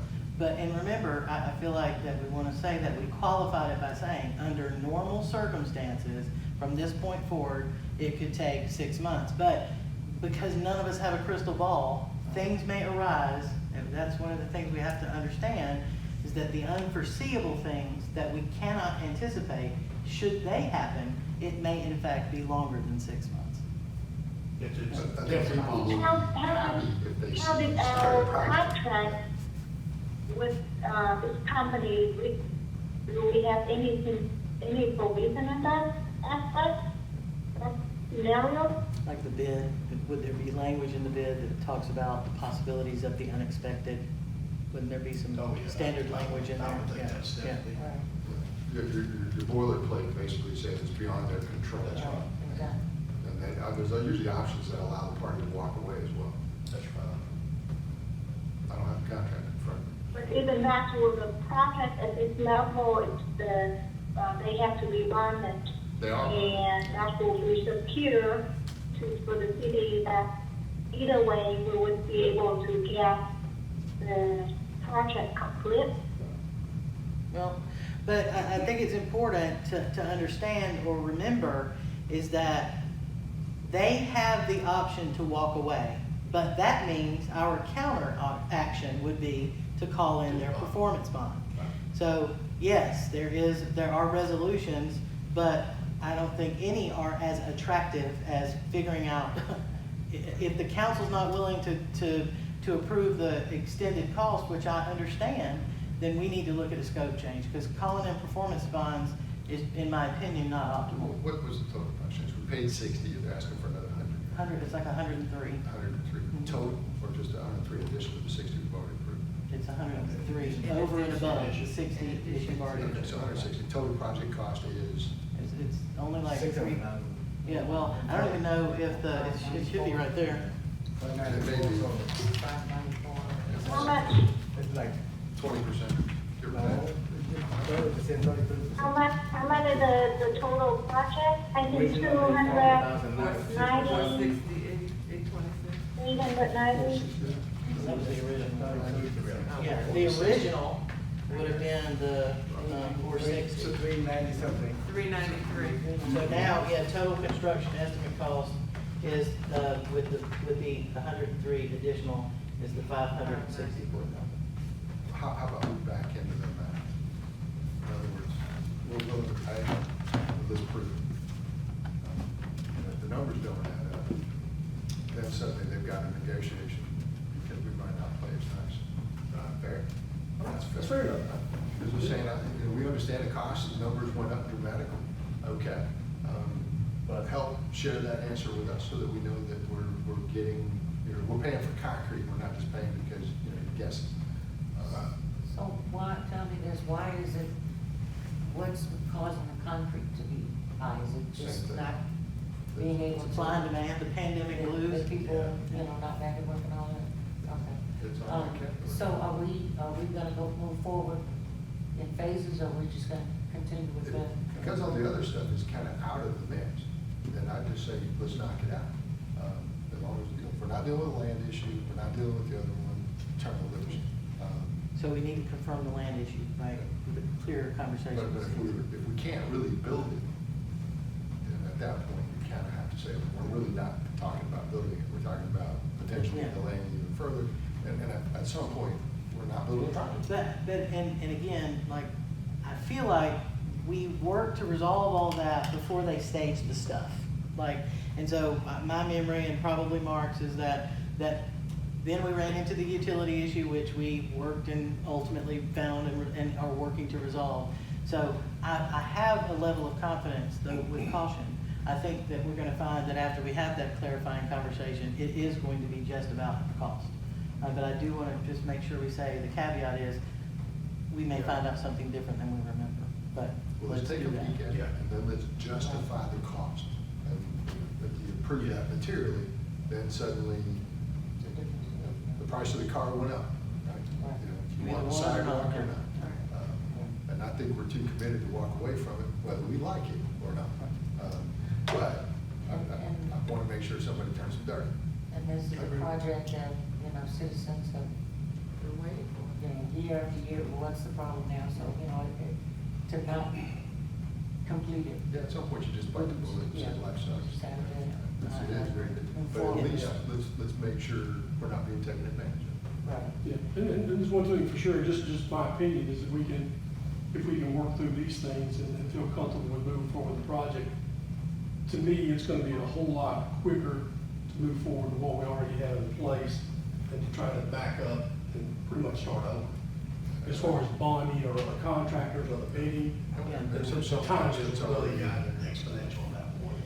And I think we all sort of agree, listening to earlier comments, that the option to not go all the way to Childers Way, I wouldn't even be, I would hope we don't consider that. Yeah, we've gotta span the entire stretch of the project. As long as we can. Yeah, because they were the most vocal Correct. citizens about this project from the beginning, Yeah, for the last that 2 is years. the end of the project where the most commentary and feedback has come from.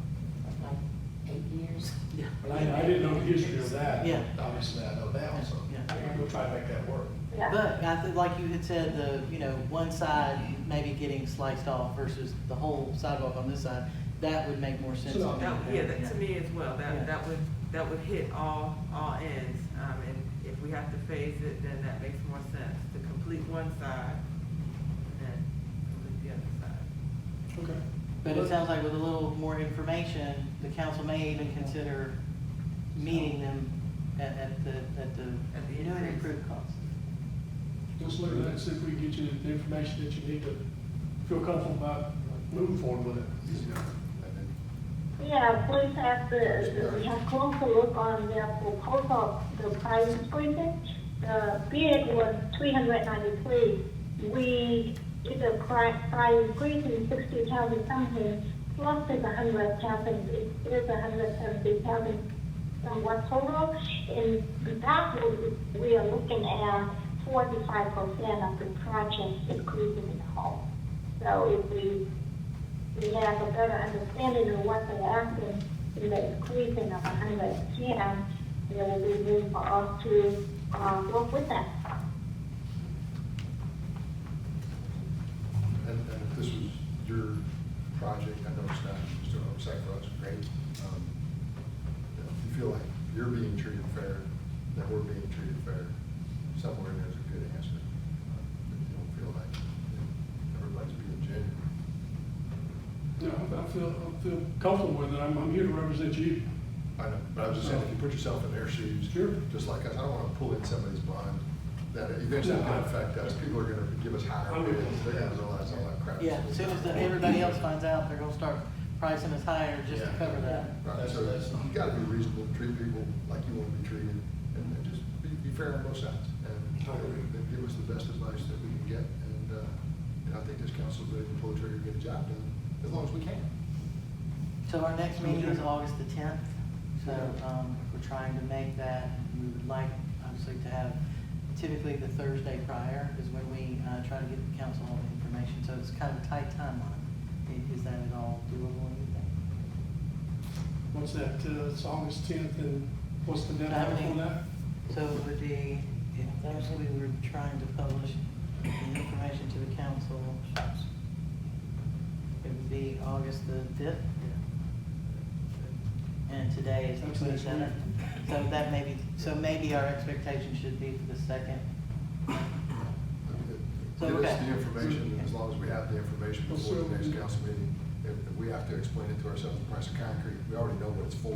How much more debate can you Yeah, possibly? but I at least need the clarity on the land issue, down toward the Children's Way. So maybe if we could all get home, all of it. And just Yeah, we can do that. Put it to a vote, do or die. Okay. Okay. Good job. You good? Thank you, sir. I got a question. Yes. Not yes. Okay, you know when Gregory's in here, he says about all the stakes and stuff beside his yard? Well, I saw one. And then on the other side of the road, they were yellow and blue all up through there. They actually came down my street and we have yellow flags. And they did yellow paint on the grass. Of course, that's gone because grass has been cut 2 or 3 times. But all the flags that are on, coming this way on Lake Harbor from my street, they're gone because they cut the grass and like you say, took the flags. Do we have to pay for that? To have it No. remarked again? No, because it's GPS, you know, they drive them out there pretty fast. There's no cost. Yeah. Because they're gonna have to do it again because. Oh, they'll come back out with the flags up for sure, Yeah. because they just want to know where the right ways are. Yeah. But I got a feeling most of that was GPS, because it's the only way to know where the line is. Well, survey line, yes, the other one's called before you dig, right? That's free. You gotta like that. 811, yes. And you gotta call, or end up in the line. Sure. I don't think that's a big issue for us. Thank you, sir. Okay, Any other thank you. projects? What about another one, while we still got you here? Aren't you helping us with the, The encroachment permit, oh, the Westwood Lake. Oh, Westwood? Thanks, Chair. Yeah, I made contact with Georgia Power on that, and I sent them the documentation they needed. They're gonna put together pretty much an encroachment permit, which should have been done before the project started, and I'll take that responsibility. I should have checked on that. but either way, projects. But Easy they're working- resolve. They're working with us. And then, while we got you here, let's talk about Jester's Creek, Phase 3. When do we, I saw some emails being exchanged, but I don't think I've seen an absolute timeline for when they're resuming. GDOT approved the actual change order Right. this morning. You saw that email Yeah, I come saw that across. one. I did send an email out to Tri-States right after that, asking them to provide us a schedule to get that thing moving, yeah. So, we should get a So the schedule. Westwood Lake concrete issue, just move forward, everything's fine. Yeah, because that's what he's saying, is like, we should have gotten an encroachment permit before we started, but after discussing it with GDOT, Georgia Power, sorry, it's just, we're doing some house cleaning, getting it done, but they don't anticipate any problems with it. When can I drive on When can you drive up? it? Why are you driving on I'm not. I was- Whenever. I walk on it all the time. When's it complete? Is it complete Oh, already? yeah, it's complete. Oh, so that's how it's already done. So now you literally can go from the university all the way up. Yes, I do it all the time. It's important for people to know. Good, good, I like that. And the other one, Bonnie Company stuff over here?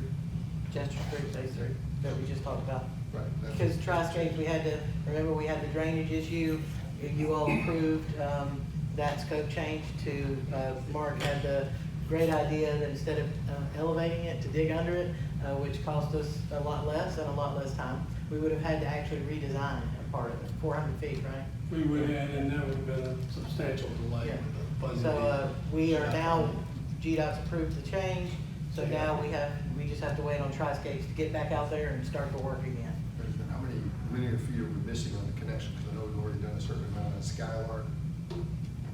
Yeah, it's pretty much in from the east side, I guess that's Skylark, up to where they gotta do the bridge at this point. Actually, we reviewed we also had to review the shop drawings as being the engineer of record for the city. So we reviewed those this morning for the actual equipment that has to put the pylons in for the bridge. So we approved that this morning. So really, it's just a matter of Tri-State's giving us a schedule to get back in to do that last 400 feet on the east side of the creek, park side of the creek. Sweet. So, other than that, if we can get that undrained system in, then that side will go fast. Keep in mind, though, we're dealing with rain now about every day, so we got to be careful about what we open up over there because we could make it worse. So part of our specifications that we presented to Tri-Skates was we're only going to open up as much as we can do in a day because we can't open up 400 feet and then it all fill up with water. So got to be careful with that. Perfect. Pastor, if anyone knows, over on Reynolds, the creek that's there, and it goes under Reynolds Road, going around to the, that little pond or whatever that little, through the path system there. Has there ever been something, a blockage there to where the water backs up on the Reynolds? Years and years ago, but remember years and years ago, we had culverts. We didn't have the box culverts now. They used to have the smaller ones, and every time we had a massive rain, then it did back up. Well, But it hasn't done that I in a long time. haven't gone out there to the garden, but I was told that there was some bottles and paper and all that stuck in the fence. There was, on the backside, yeah. Well, remember, it's also a floodplain, so Yeah, if you got a that's it. massive amount of water, it is designed to come up on that, and it probably did. Yeah. That wouldn't have necessarily blocked because Reynolds Road, basically, it's got a pretty big culvert bridge in there now, Well, it seems like it's low over by the dog park side, probably. and so if water is coming in and it's filling up, and it's getting up, and I don't know if the dog park got water or not. Well, the dog park, where it gets the most water is right at the corner of the fences, at the end, not where you enter, but where the fences are the closest to the parking lot. That's where we usually see the puddling up at the dog park. Right. Now remember, it's in the true floodplain, so if you got a big enough rain event, technically the whole church will flood. Not much you can do about that, the property just sits low. It hasn't happened in a very, very, very long time. And the only real flooding we ever got was based on the bridge itself. So we Okay, so- changed the bridge design, and we haven't really had that level. I noticed one year, the Freedom Festival got a lot of water on it, and that, I thought somebody said that it was because the pipes going under Reynolds Road or something were clogged, so water, or something, and that's why Well, just because somebody said it, doesn't mean it's true. the field, Because the field, that creek, that field on the backside, On the creek. if the rain is consistent in that season, we often have to relocate the Freedom Fest events because there's too much water on Right, the on the creek field. side. But that's just an annual rainfall But issue. it could go back far enough, because now remember, the entire Jester's Creek section was turned into a stream restoration program. And by that stream restoration program, they went in and took out the banks and made it so that it would naturally go up and down, and gave it the meandering sections, and it looks so cool, actually. And I think that would help too. Part of that, again, is to allow the water to rise and then to come back down. But I can't remember the last time I've actually seen water, like true water. I mean, like, closest one is Clearbrook back here. That one, has a tendency in the backyard there. That one. Well, you talking about water in the streets? Well, no, this would be the water in somebody's backyard coming up to his house, but I haven't seen anything on Well, Chester's. and who is it that always has the issue? Mr. Marvin, right? Marvin. Yeah, he had a consistent Yeah. issue for a while. Well, that was because people were throwing things over in the creek, causing the water to seek a different pathway. We used to have beavers. Oh, I yeah. haven't heard that issue in a while either. Well, yeah, I think, no, he had fox. He had fox. Yeah, a few years ago, well, guys, it's been a while now, but yeah, we had pretty much an infestation of beavers, and the nature preserve had a big problem with it too. Right. But to your point, I don't think I've heard beaver stories lately. And usually you can tell because one backs up now. Now I figure out. Ooh, don't let us have beavers in the back of the garden, my goodness. Prefer not that. I'm putting a beaver in the garden. No, I can deal with Bambi, I can't deal with that little beaver. Ben, thanks, Mark. We appreciate you. very Thanks, much. Mark. Thank you. Thank you. All right, Val, you want to give us some updates?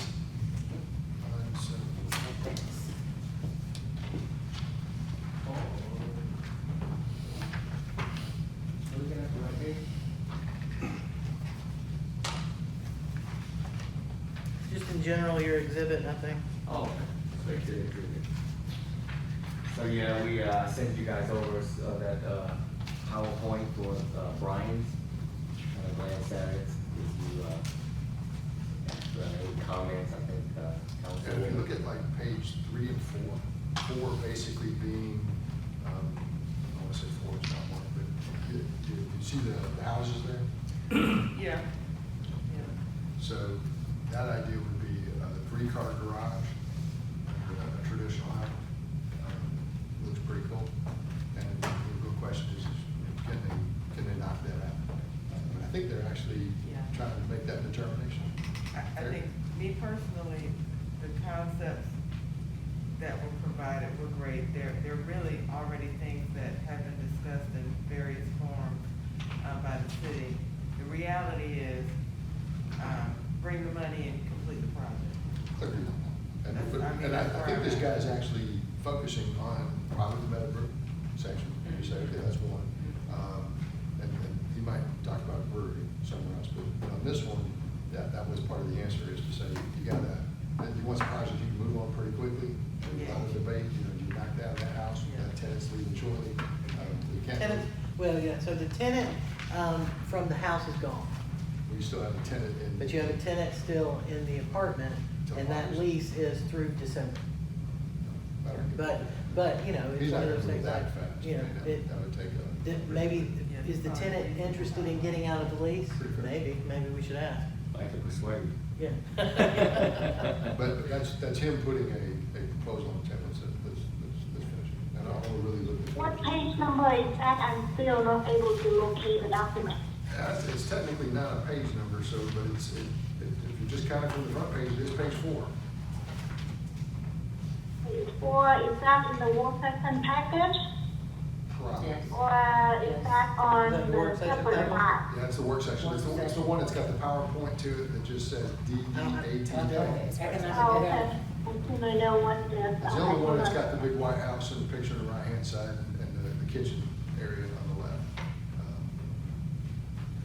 The 3-car garage, I think, would be pretty cool for this area. And I don't think that devalues anything around Meadowbrook. I think it's a good fit.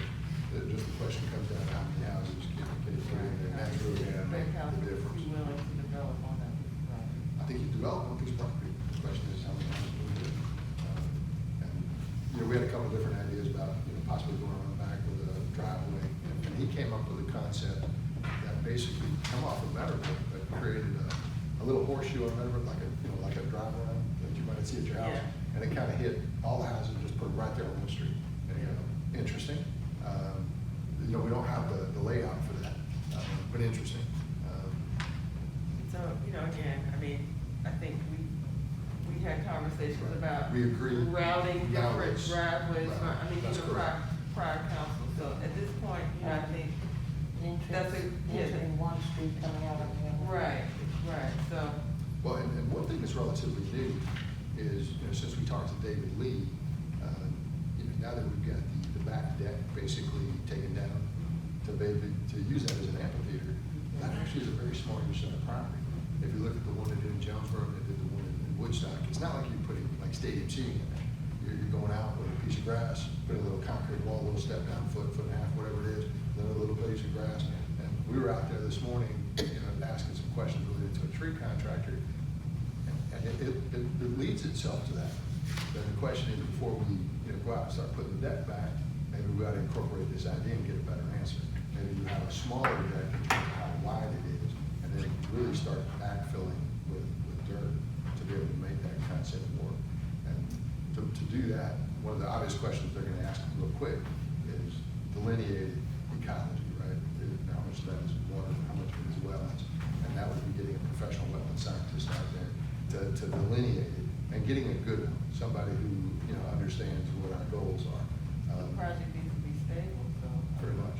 Well, and there's a reason for that, because you can build in a floodplain, you can build in a wetland. But if you build in a wetland, it's like an 8 multiplier. You gotta have a professional scientist delineate it.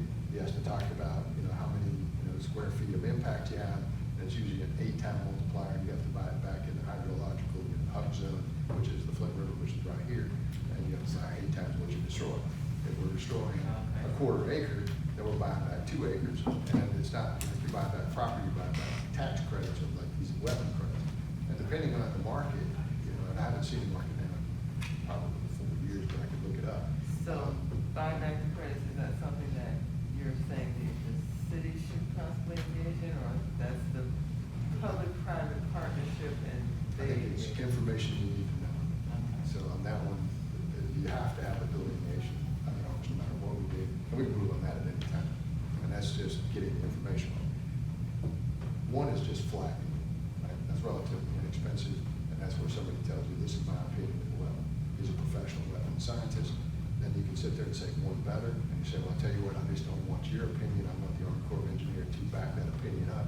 And then that's a whole different animal, because then they're submitting a report in writing with lots of pictures, lots of ground samples, they're sending it to the Corps, which is right here off Addison Parkway, and then the Corps comes out and then either confirms or denies, but for the most part, they usually confirm. These professionals, that's what they do, and they'll say, okay, if you keep it pretty tight, that would tell you what your potential impacts are. Those areas, to be honest, are wet because we're simply draining the water right off of our property into it in the first place.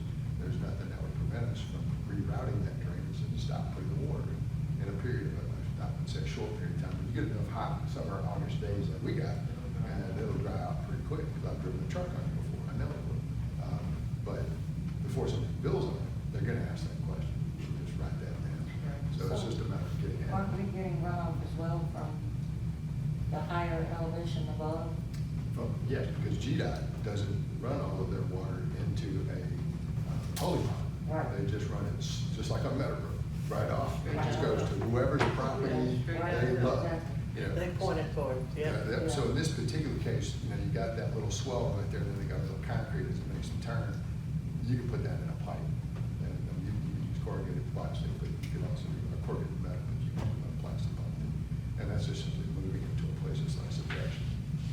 But first phase, and I can make a phone call too. We're not even use it in a holding tank for sprinklers. She's holding my rainwater.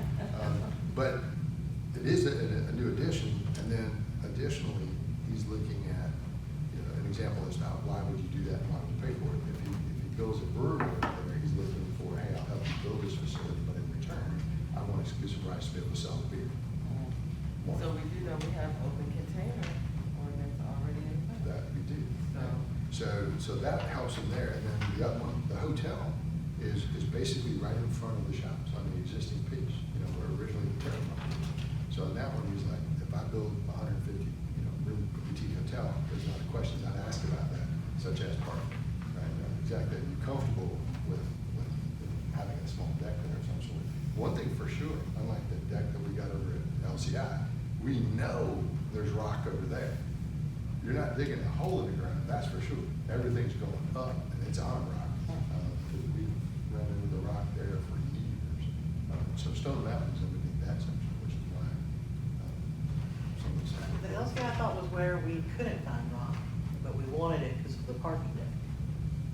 That parking deck, we have no rock. That's what he just said. This one over here, we got all the rock in the world.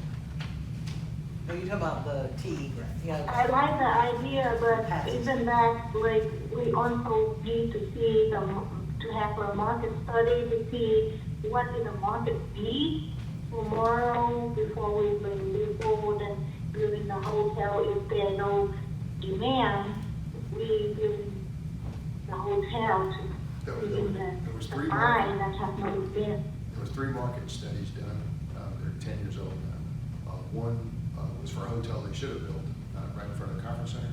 The second one was for the LCI up there at the university. And the third one was done for basically the Old Town Mall right up against the interstate. All of them supported at that time a Wyndham style product. We wouldn't obviously be building the hotel. So before this person would actually pull the trigger and use his money to build it, I got a feeling he can come up with his own study. Now let's just say the market doesn't support it, but Brian goes out there and builds us a hotel. Do we really care? No. Because we'll take the percentage of what he's got. So that's on him if that's what he wants to do to be able to bring it forward. But that little amphitheater there is a pretty good use of some property that's not going to be very valuable for anything else. And it certainly almost leads it to it because of how the shops are set up. It's a pretty nice little visual if you lay that out.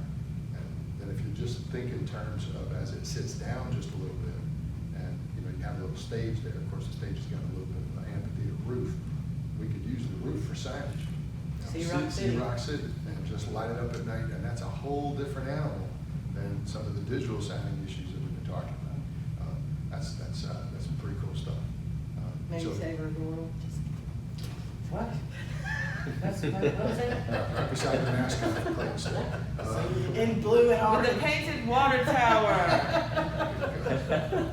But point being is, and this was promoted by the private sector. This isn't, we Well, can't. yeah, so I certainly appreciate the ideas, and again, they're ideas that have circulated for many years. And if he's the right person to come in and get started with the financing that he's able to stand, let's get out of his way. Well, and even David Leeds' concept, it's not like somebody stamping over somebody else's idea.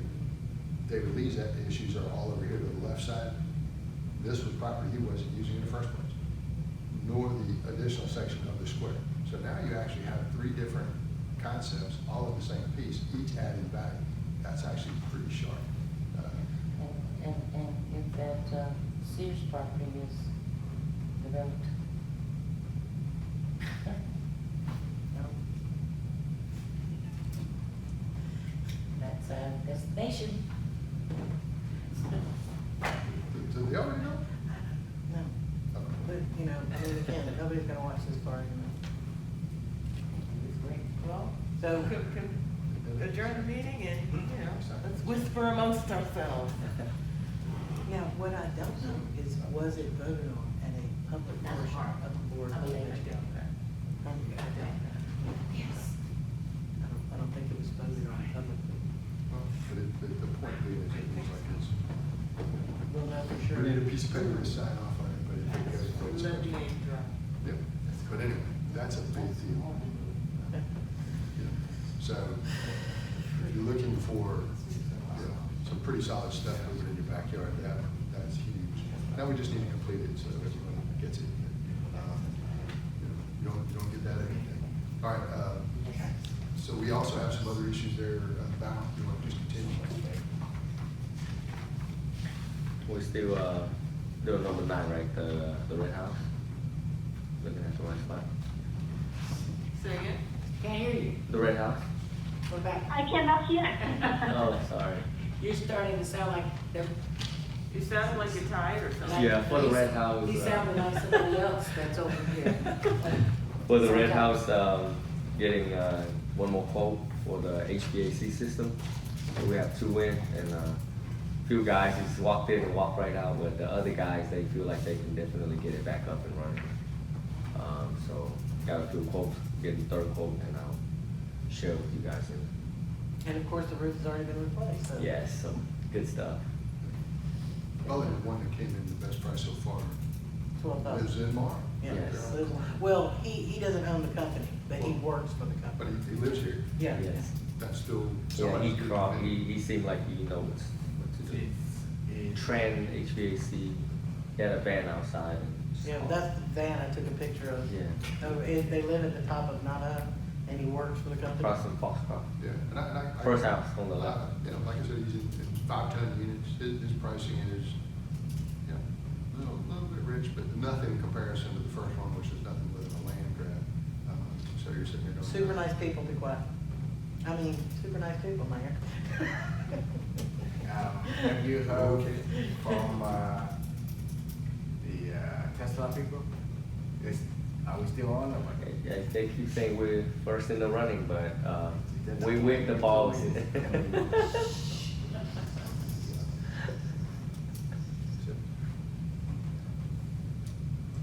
know, but we can release information.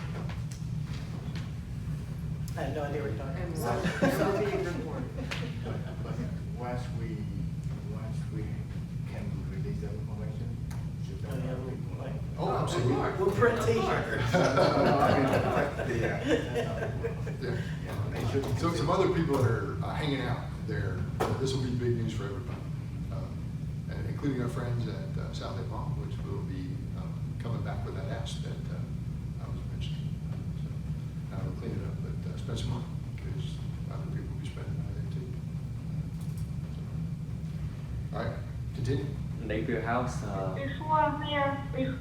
Before we move into the next discussion, when we were talking about the resurfacing and some of the construction for the buildings that the city owner, I didn't have a chance to make the comments on that because the Whitley person came into the city to do his presentation.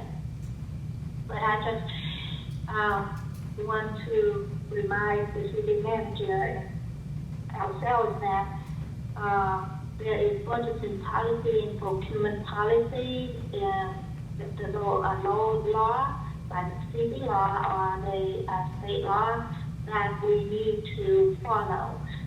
We know even the project is done by the contractor, what they do the use before, we still need to follow their laws. We understand. And just give the reminder. What else you got, Don? Just updates on the restrooms at the district. He's fixing it, but there seems to be a leak next door to where the restroom is. Because over time, the sprinkler head broke, and the valve broke. So he's getting that repaired. So after that, it should be good. Because right now it's sharing one line. So if he turns on the restroom water, it's connected to the sprinkler. That's the fire department's fault, because that's how they make that work. So yeah, he's getting equipment. He found the issue. Couldn't just convince them to cap it off? So that's a good thing. Right now also, Napier House, we're just waiting on everybody to come in. That closes the 30th. So, I mean, we put it out through the 30th for proposals. So, in fact, I talked to a company today. I expect at least 2 more to add to the ones we already have. Now, is that the design stuff, or is that windows and doors? No, not the windows and doors. We don't have the proposal on those yet. We only have one. Those are the ones that make sense, because the other ones, you know, somebody over there is asking for more than is necessary. Yeah, but, and I appreciate that sentiment, but when you get a crop of them and they all are in the same range, that's sort of what I was alluding to earlier, is that just may not be worth you all want to move forward with them. Because if they're all within $10,000 of each other. Well, but you can change the answer. You know, the answer says, you know, this is a scope of work I want. Well, sure, you can change The the next scope, one yeah. says, I'll pass. It doesn't change anything. You know, you get into it a little bit different. In fact, I wanted to ask, because I don't think we've ever had a conversation about it, the scope of work includes the design of a kitchen, right? On the back side of the building. What size kitchen do you think we're talking about? That was one of the questions I got today. I was like, you know, I don't know now that you say it. I guess whatever functionally works. But he just wanted to know a target square footage. What, For the Napier House? for the kitchen that would have to be built on to the back side of the neighboring house for it to be a restaurant. which one? It's the big blockhouse in the back. Kitchen.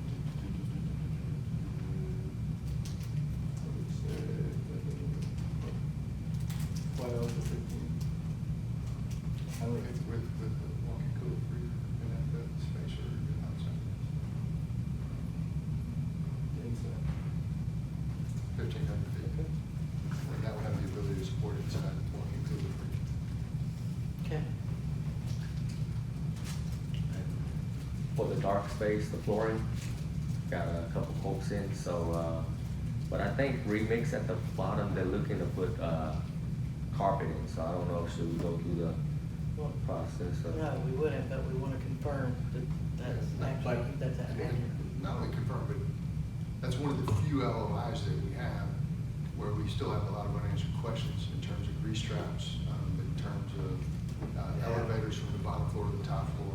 We already know that based on their projections, we're gonna need another 140 additional tons of air conditioning, which again can be supported because we're gonna be changing out the chillers anyway. But that's gonna require a new air handler and the piping that goes with it. And that suddenly changes, the proposal. In other words, you're coming in asking for a pretty good cut rate, and our cost numbers just went up, a fairly decent amount.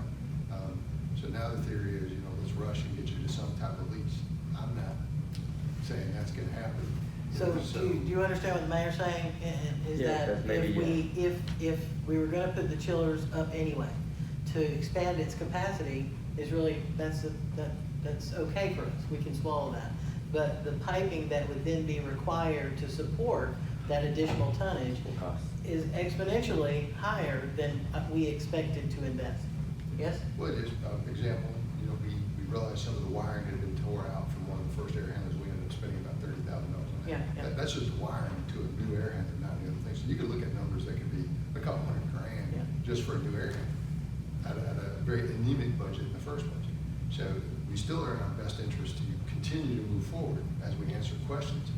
But the one thing that I would appreciate a little more is, we have a potential tenant where we'd ask even early in the LOI process to be participatory with some of their own engineering. And we've not gotten any of that. So that basically means we're doing 100% of the work. They're not really spending a lot of time or money.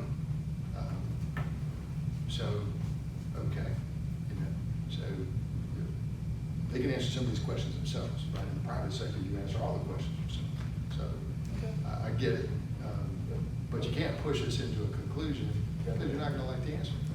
So do I hear you saying, and then maybe representing the council in saying that it may actually be an investment we made, but that may not be the tenant paying the lease that supports that investment? There's a lot of unknowns still, including a sound study. The option out there, if we invest a whole lot more, we're gonna expect to get some back. So, and then they might not like the number. Yeah, that's right, yeah. Because those are unknowns, but our original thing came back. It did say one thing, if it was a retail use, it would be supported by what we have now. Because it's a potential change in use, it's a significant amount of tonnage. Now it's just one question. Now you have grease trap. Oh, I see, that was the example earlier today about DSW. That's correct.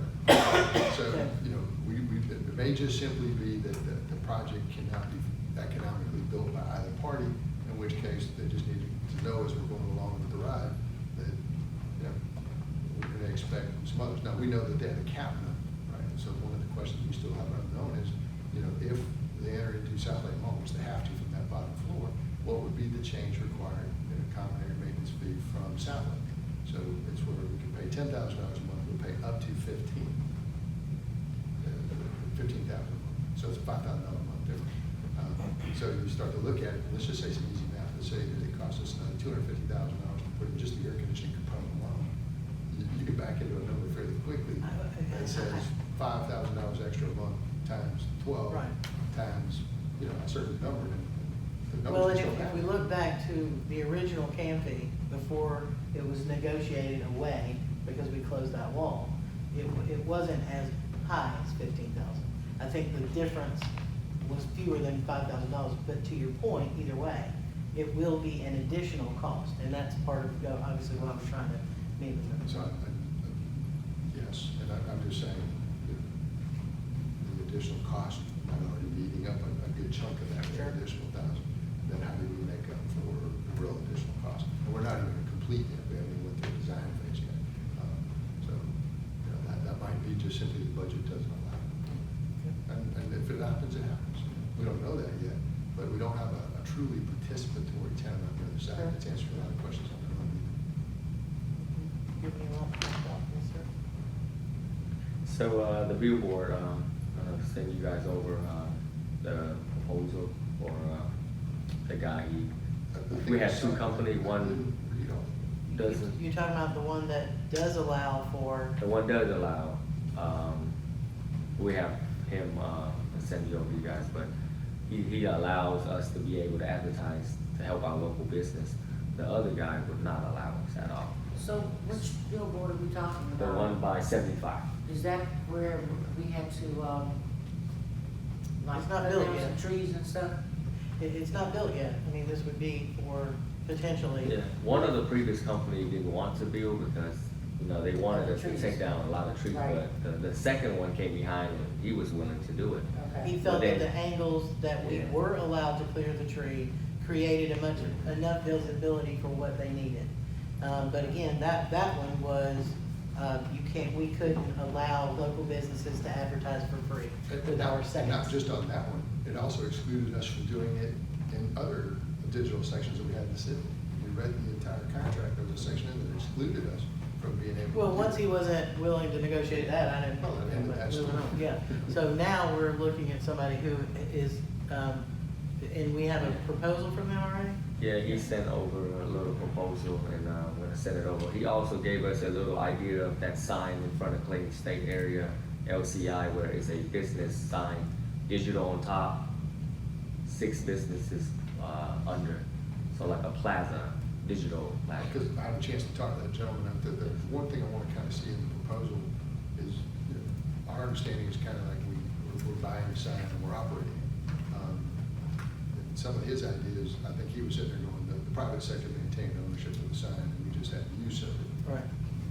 That's where I feel most of our conversations have been through the years, even when we talked about building a more substantial sign, you know, along the railroad years ago.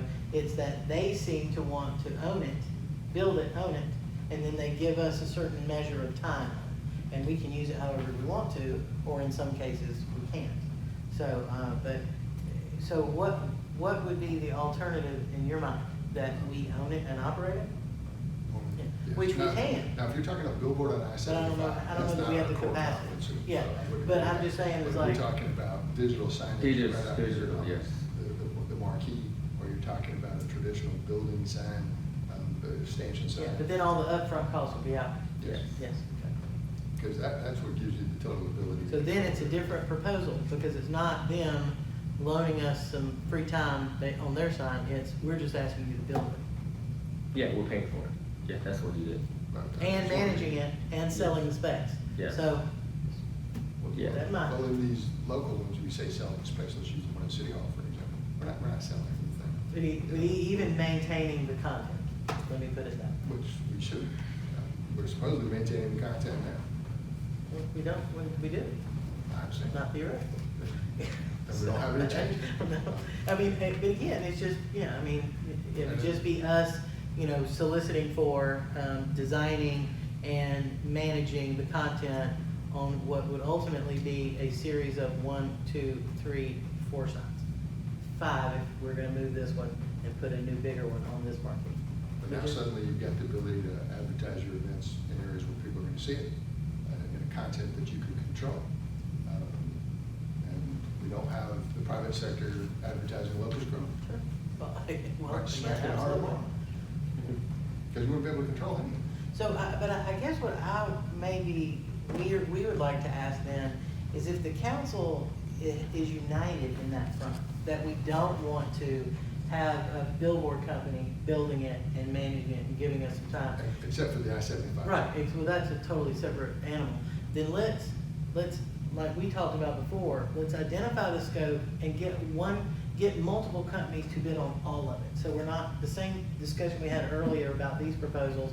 This is the package, this is how many signs we want, this is what we want them to address, look like, size, Put all whatever. these items in the And basket. now bid on all of these. And a bid, not a request for proposals, because it would be in excess of $100,000. Bid on all of them, and so we don't have to keep coming back to piecemeal the project. Totally, because Yeah. we had the concept of the potential for the one on Mount Zion, down by the lake, right, which would advertise what we potentially we're gonna have, including our own space. The I-75 one's completely different, right, that's somebody else. And now you're going, the two off the exit ramp we already have, the changes at City Hall, and the modifications to move it next door, and then the one up by the university. Now, something you've covered pretty much the city. Our exit ramp, our lake, I'm sorry? So at the exit ramp. Yes. I had a conversation. We're still working on power. Still not David, and With wanted the to additional know sections that about, are missing. he's getting ready to Should order Don't worry about the lights. sign for just a minute. Christmas lights, Christmas on lights. Mount Zion. That should have been. And I discussion told him, about that. because we had already done our It's part. concrete. It's And supposed so to he be wanted to know letters. what we ordered so that he could tie it in continuously. But ours may not be as ornate as he We would. actually. Yeah, because they're gonna have a lot more money. Well, The chases. We got very elegant, simplistic designs. Well, provide him that. Oh, sure, absolutely. So that way. I'll send him the pictures. Yeah, The chairman is saying, that's a big deal, so now it's all like almost somebody has to. the effort in the conversation for it to all flow like one thing. The kind of the way it'll be. It's helpful. It's like a camera. And the good news is, because ours are so public and simple, you can easily That try turns out to to be a pick one very radio that's interesting in discussion. keeping, right, that I- She doesn't went in look in the like space too. which one of She these took is not like the pictures other kind of thing. You know, she Right, said, oh, and yeah, she at the said end of this the is- day, if she's gonna. he's gonna be the bookend. Did you tell? Because that was one of the Yeah, questions we got. to a more sophisticated. Right, Right. exactly, okay. Well, she did, yeah, What's the question? Representative Yasmin, Oh, yeah, she came to the meeting and today. she went to the space with us. Oh, she did, okay, cool, yeah. So she said, yeah, she wanna help us promote it because she thinks it's awesome, Oh, excellent, yeah. awesome space, so. And I thought she had some good feedback about, what our recommendation was, to the T, that she felt that for companies like that in the more intimate spaces were wise because they could build a more trendier, design than bigger outfits that are stamping things out.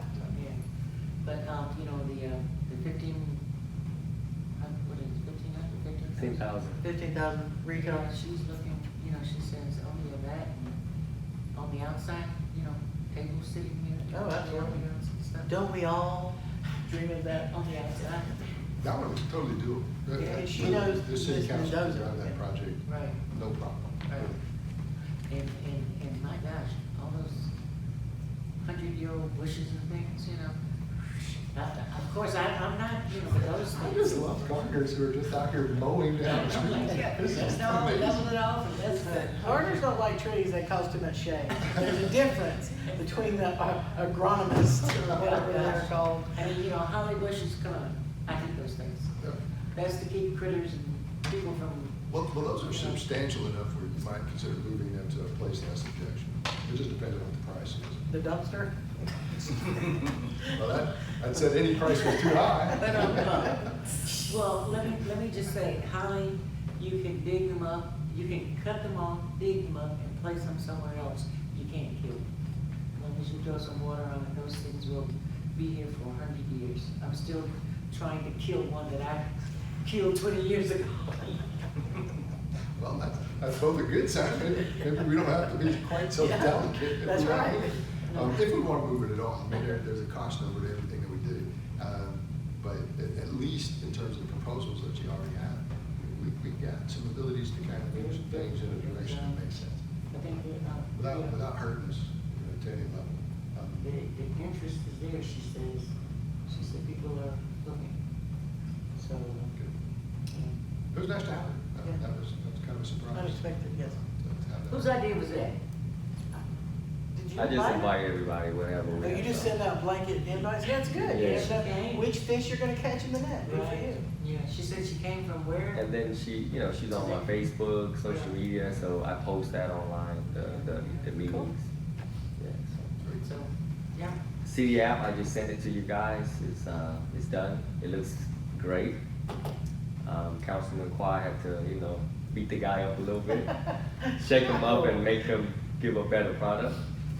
And initially the logo, like the pictures were small, but now it fills up the whole page. So when you see it, like you see food and you see like nice restaurant. Brandon helped us do all the photos of all the hotels, so it looks great. Like really good, good. So open the app and sign up.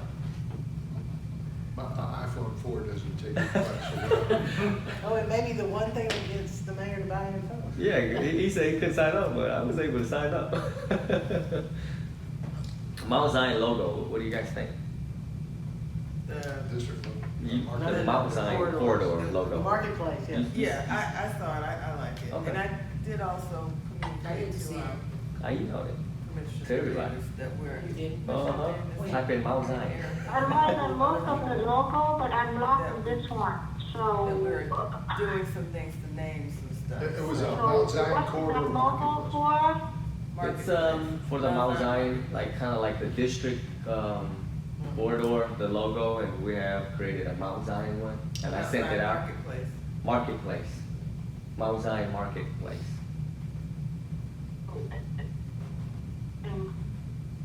Okay, so what is that sign stand for?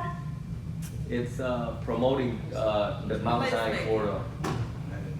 Kind of like the district, and then we have the Food Truck Fun Day, Savor the World banner.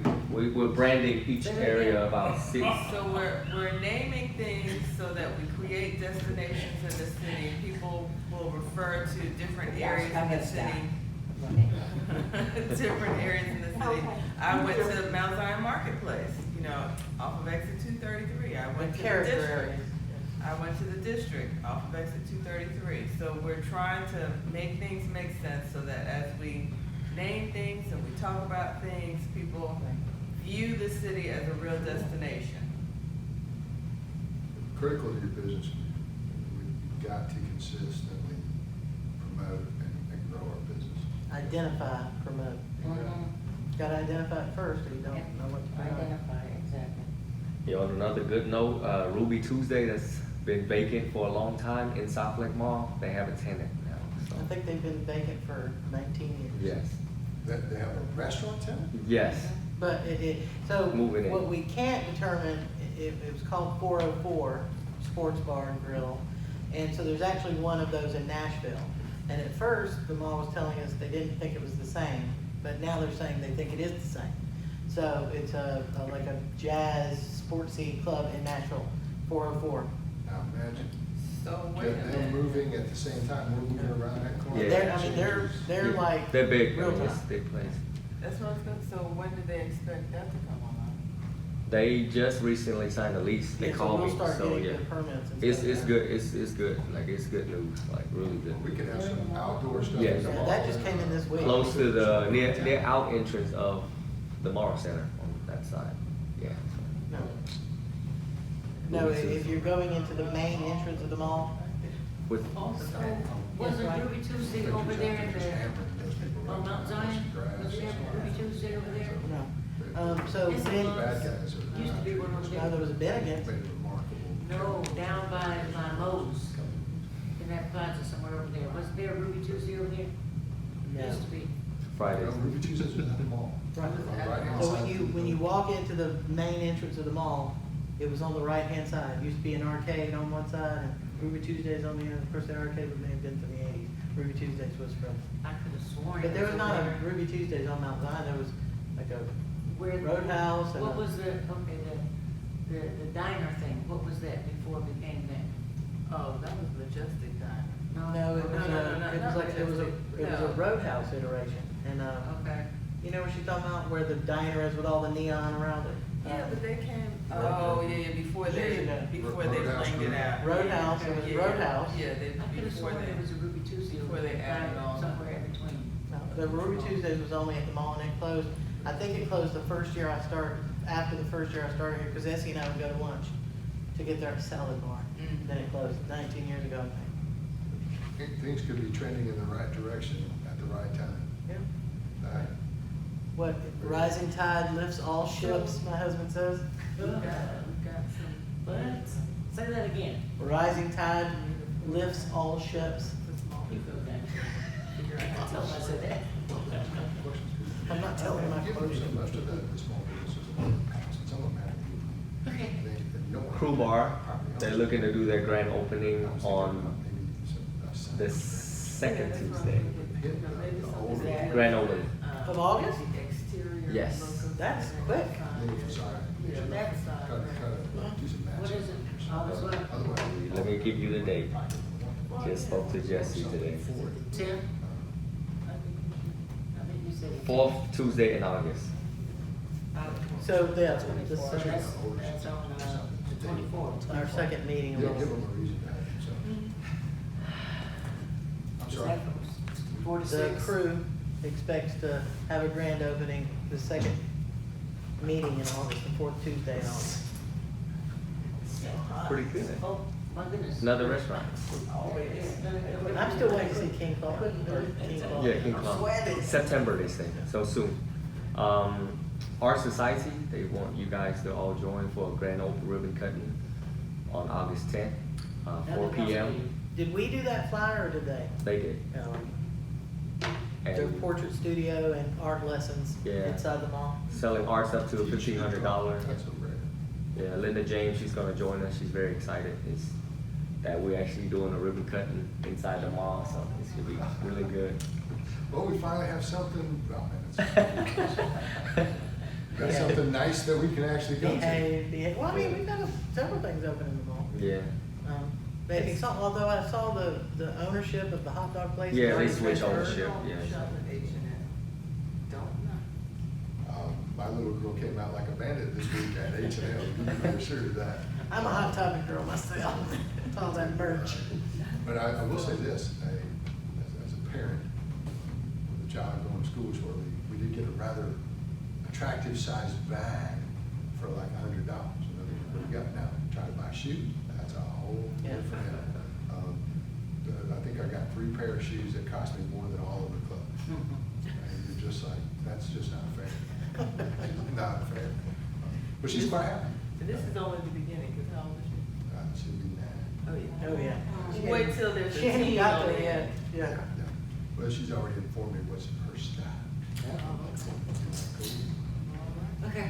I was hoping they would leave me at home. I Okay, chose not to okay. leave. Okay, give you a credit card. That is what they wanted. And she, my 9-year-old said, if you want to guard your credit card, you might want to come on. They're like, okay. All right, are you good? Everything We're else? good, we're good. I couldn't load the front page of the app. Let me check it out. Yeah, Okay. all the pages are great, but the front page, the home page, couldn't load it. Not only me, You mean the slides, right? no, nothing The home blank. page, okay. Maybe it's not my iPhone 4. All right, Good. everybody good? Yay, you still owe us 30 minutes. Maybe don't